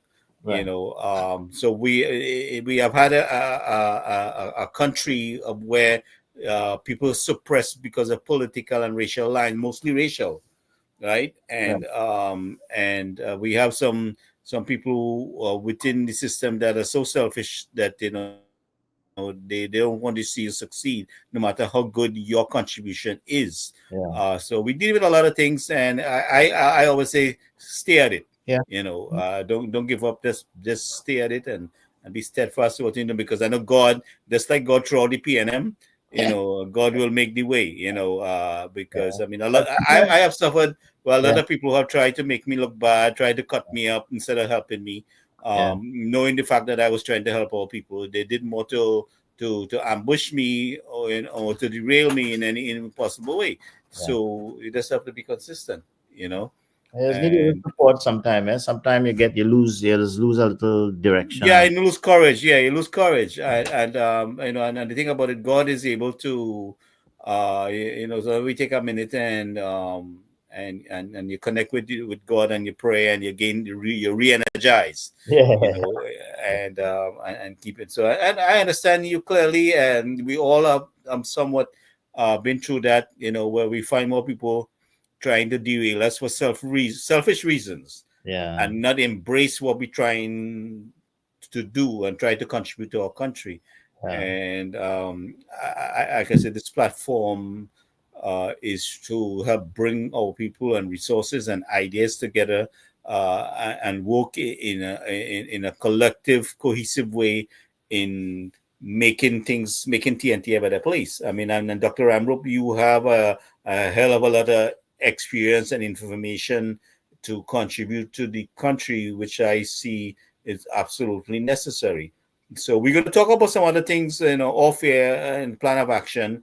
But let's keep at it and bring in information and education. Maybe one day, can you do like a class with us, where you give like an instruction on some things, Yeah, if possible. I think Mr. Singh is a very good resource as well, and I think that is we could actually do a nice little experiment. All right, Yeah, something I'm sure you know about is called like a tabletop exercise, right. where we actually could simulate, maybe a flood in a future town. In other words, then not the flood of today. We could actually simulate a flooding, like what flooding will occur, what will be it will be like in about the next 10 years in a little village, and we can actually look at what are some of the challenges that we have now in our year now in 2025 as a government and people, right, to prepare our community in 2035, right, for a flood that they will have. And we could start a discussion on some of the things obviously that we are currently doing, but some of the things that would have other stakeholders begin, right, to prepare this little vulnerable village, right, of persons who are going to be 10 years ahead of us. And we are talking about children who are now 20, let's say 10 years old, right, Yeah, or and right. So we're going to be preparing their village for 25 when they're going to get married and have their house, right? And we're going to say now at our age of 63, 60, 63, that we are going to work with some stakeholders now to begin to look at what could happen in that little village when our 10-year-olds are going to become 20, 25. You understand? And right. when we begin to think like that, using the current trends and the current challenges that we have as a nation in this global geopolitical and this whole global environment, what we can begin doing now to prepare that village so that we lose as less persons as possible, and their livelihood, and of course their infrastructure, and their whole mental state. So that might be a good exercise where we can look at ourselves and look at our new generations and how our new Yeah, any generations. kind of instructive Yeah, classes, a thing you can do, anything you can do, I would yeah. appreciate And that. that I think I And would love to do that, as I said, and as I said, I welcome the fact that you have other resources. I mean, today I heard Mr. Sukdev, I heard Mr. Was it he left just now? What's his name again? Arjun Harry Paul, Yeah, he yeah, was the former yeah. associate of the central bank, Right. with I mean, Joel. clearly, you have we have some very good resource persons, and yeah, I would love to. I would love to. I would love to. That'd be fine. That'd be fun. So I That'd mean, be fun. we could even run a sort class or something here, and then Yeah, listen, one of the anything. things that definitely wants to see get off the ground is that EMT volunteer type Yeah, program. So I we could I give would some. love for that, and also I want to hopefully convince Minister Alexander with the fire service to also look at the fire volunteers. One of the Right. biggest Yeah, we things need we to have. absorb that. We need to Yes, you absorb a see, lot of young you have people. a deficit of 100 people, but as you know, in many communities in developed countries, the Baltic countries, Scandinavia, Norway, United States, Canada, in Europe, Yeah, there right are here in New Jersey with me. Yeah, many community towns. community firefighters, so that if you have a fire in a community, you can bring some of your people who are in the community to assist the more experienced fire officers, and you build capacity at almost every level. And I mean, you're not going to ask them to go in and remove somebody from the house, but you're going to ask them to support the firefighters. Go down to the fire station, get some little training. You know what I mean? It also it adds so much to what the It's all fire. information education, and it will help Yeah, you as a yeah, young person. You see, yes, what we have here, right? We have these volunteers, yeah, and they would have a little blue light in their car, and they would have a radio. So yeah, if they were to be in the area and they hear an emergency, they yeah, will pop the light on the hood and respond to assist. And these are volunteers, yes, EMT, yeah, responders. yeah, So the community, how to say, the community responders is very essential to, alongside those who are paid. yes, So the volunteer something is something I want to push very hard for, and I want to encourage in our country. And let's we get the support of the incentives, to do the job, yeah. from the government part aside, the stakeholders in the country, where we Yeah. make it very enticing for the young and encouraging for the young Listen, there people. are so much things that needs to come up to international standards. I mean, I drive in Canada, and I had to get my license in Canada, and it was stressful because I mean, even for me now to make a left turn at a traffic light, right? You have to you have to wait until the traffic comes forward, and then you move forward into the middle. There's a little area there before you make your left turn, and this is not with the left turn signal. This is when you're going to have to go left without a left turn signal, and you wait until the moving vehicle comes in, and then you make your left. Just if you can get in, you go. The other vehicle waits until you leave from that spot and then goes forward. And then when the light just changes to yellow to go to red and everything is clear, then you move before the red. Now the thing about it is that what I'm trying to say is that in Trinidad and Tobago, right, that does not happen. So when you're actually going to make a turn on your traffic light, you have people cutting in, and there is no order in that right turn without a right turn signal. So there are a number of things that has to be improved, because if you look at the efficiency and effectiveness of that left turn on the no signal left turn at an intersection, in our case, since we are right hand drivers, it'll going to be the right turn, if you know what I mean. You understand what I'm saying? So these are a lot of things, the kind of specifications on the ambulances, for example, that transports patients. You can't have panel vans transporting patients like Red Cross ambulances and some of the other ambulances that are panel vans. Those things are unstable, they capsize, you know.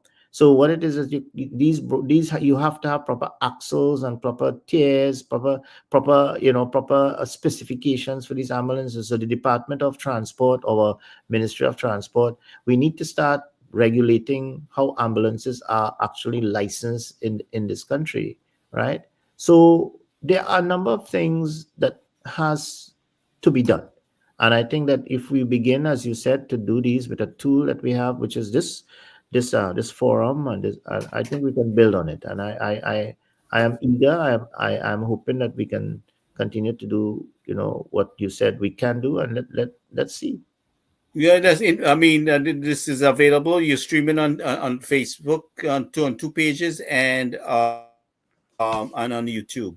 So the education and information, I think we can use this platform. We already have. I mean, we now living in a world where online classes are being done, and I mean, a lot of things have been done, in that aspect of things. So I am more than ready as soon as you could put something together, both you and Mr. Suman Singh here. I mean, Mr. Suman Singh is a professional teacher, also, so is the both of you combined together. I think we can roll out something as soon as you're ready to So do that. I am more than ready to do happy to do I gave up that profession 45 years ago. that. Well, that. you just got rehired by me. No, I'm doing that DB campus project right now. So You I okay? yeah, You're prepping that. yeah, Yeah. I have some time this week, so I might finish by Thursday. So and have a comprehensive. Yeah, we start doing some, this kind of help us prep some instructional thing, is what we are talking about, how to go about it, and things like that. And Yeah, first I would um, like to make sure that the CPR, if minister, Dr. Rambo want to demonstrate CPR and thing too, how to save a life, all this kind well, of thing, he is free to do that. the, We want to send a message to the young people. There's a new gangster in, and this gang is more cool to save a life than take a life. right, good So message. yeah, and I mean, Shadi's doing her thing down on the ground there, so we want to provide some support and get some, incorporate everything together because we are working together to make a better country. And I mean, it's so much needed. We are 100 years behind Yeah. on where we need to be, While and while she was talking, I had a patient in my office yesterday. She was 84 years old, right? And she sat in my office, an elderly, Afro Trinidadian lady, and she obviously, came from a good background, very educated, and she had cancer. She had cancer of the breast with a mastectomy many years ago. So she has survived that cancer. She's now 84 years old. Sorry, 84 years old. how many years ago she had that cancer She had it over situation done? 25 years ago. And she said Right, she's been using medications. And you know what she came in for? She was weak on the left side. The ankle was weak, because of some weakness that she's been having. Because I'm an orthopedic surgeon. So she came in right, because she wasn't able to move her knee and her ankle because she was weak. The problem obviously was on the spine, on the back of the spine. Because she had an right. accident. She got injured in one of those countries. I think it was Martinique. So it was very interesting to hear her, but to hear the resiliency in her speech. She passed the cancers. Okay, I had this, doctor, just by the way, and I'm using these medications to help me to replace the hormones, and every time I use medications I have to use this thing. And she had her breast removed and whatever. And I said to myself, when Sadi was talking, I said, my God, it would be lovely for this lady to come, or at least for her to talk to her, to look at how an 84-year-old lady who survived cancer of the breast for over 25 years, how that person can help the mental state, of some persons who might be afflicted with cancer at a young Well, age. Doc, let's extend an invitation to her. The platform is I was available. just I was just listed. Obviously, that there are certain types of medical legal issues that will have to come to play. But once she does Yeah. agree, if she does agree, I would pass on to Sally. On a personal basis, I would get Yeah. her contact and send it to her. I have your Yeah, contact. because it's a support group. Yeah. You So know, like as I said, it's nice. It is good when you we, when you. we, we need that. We need the support. A lot of people, listen, when you get sick, you get confused, and the Yeah, simplest thing sometimes, you lose track of what, yeah, how to go about things. On something normally you would know, but when you get sick and your mind gets all yeah. frazzled, it's difficult. So the Well, I mean, support you're is talking to necessary. somebody who has a very good eye. And even some of your close relatives and friends too. You get that feeling. Yeah, Yeah. So I mean, the more we can add to helping to build that structure, and the hospital visit is something that absolutely necessary to be done. We have a lot of young people don't know, they're educated, they don't know what to do with their time. So referring, volunteering and assisting people and getting to see firsthand something that could benefit them in their later life, where they're getting an education. yeah, So let's focus on building the structure, Doc. I mean, the platform is at your disposal. yeah, sure. All right, gentlemen. Mr. Singh, you have anything to add at this point? No, I'm okay. We'll chat tomorrow on Sure. some issues. Right. So keep in mind what I said about putting things together, and let's get these information out. Dr. Rambo, thank you for taking the Take care, time. take care, guys. And All right. any night we chatting and you could jump in, please feel free to jump in. Yeah, I had a very busy past few days because we had some relatives from Canada. I was sort of getting them around. Just came back from Right, my right, hour just now. Yeah, so but right. fine. You take care. Take care, guys. Is there All right, still, then. do they have the sargassum seaweed on the shore in Oh my Manila? God, it was terrible. We tried to catch some fish today, and Ah, we caught a few, but the lines were tangled in the sea, in the sargassum.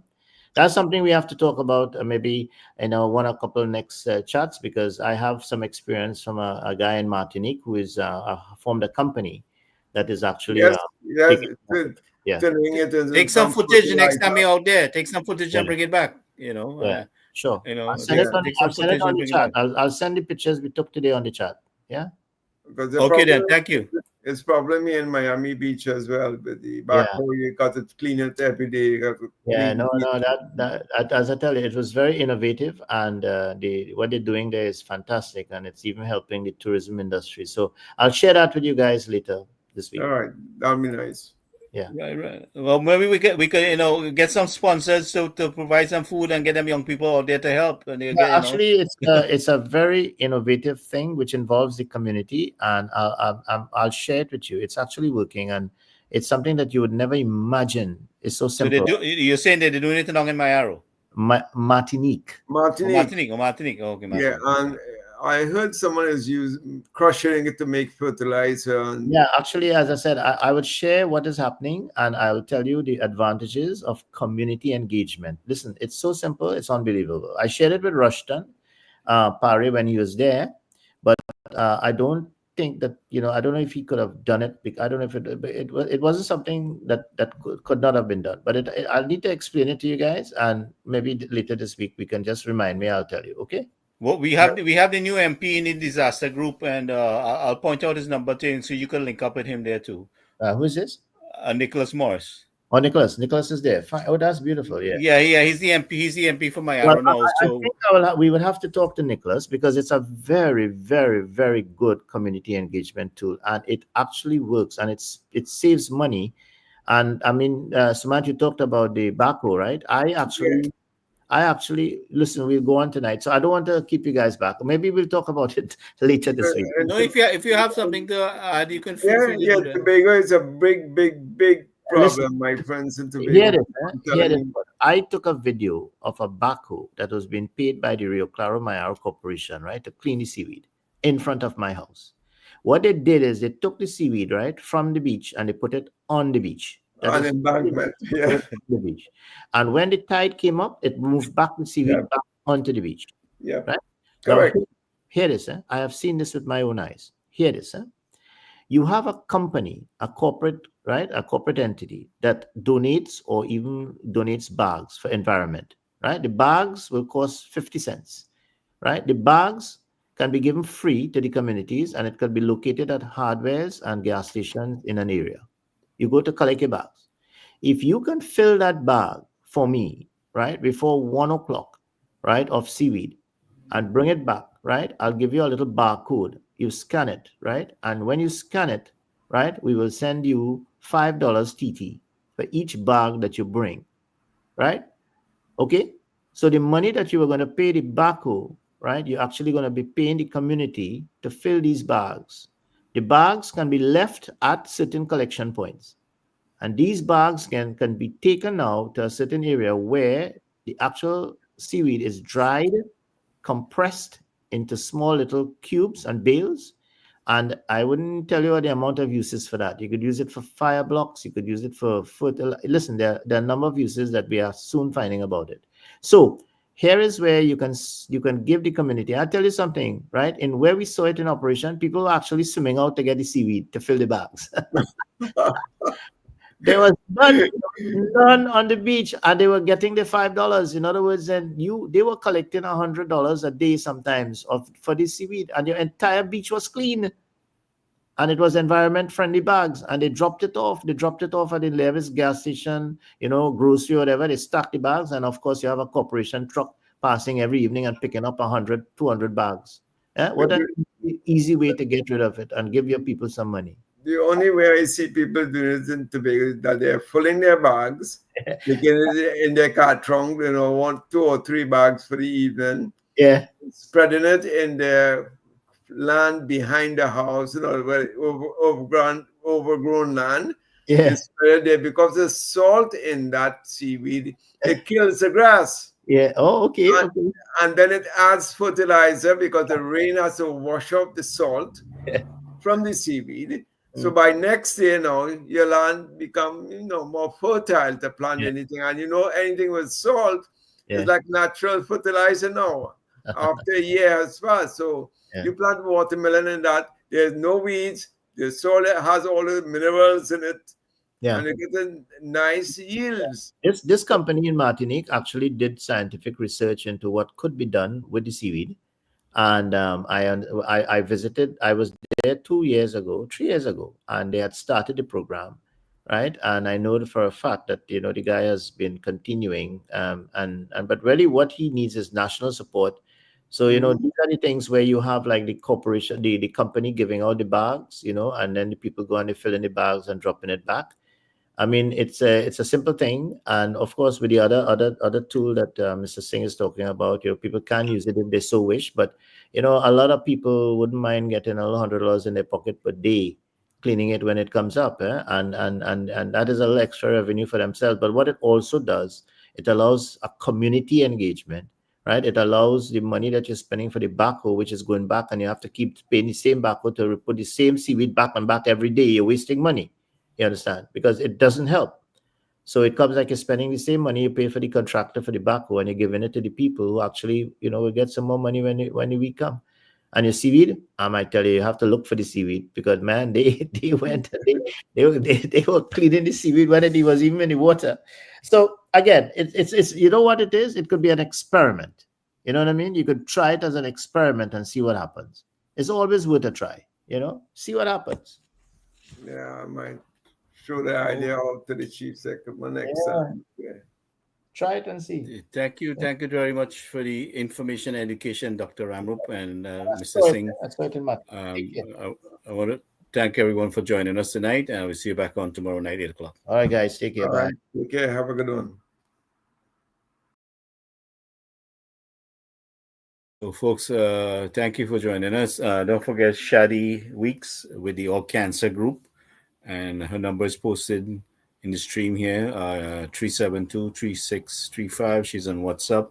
So, anything you can do to assist with her voluntarily or financially, whatever your ideas are, please reach out to Shadi with the All Cancer Group. Thank you, everyone, for listening and joining us tonight. Good night.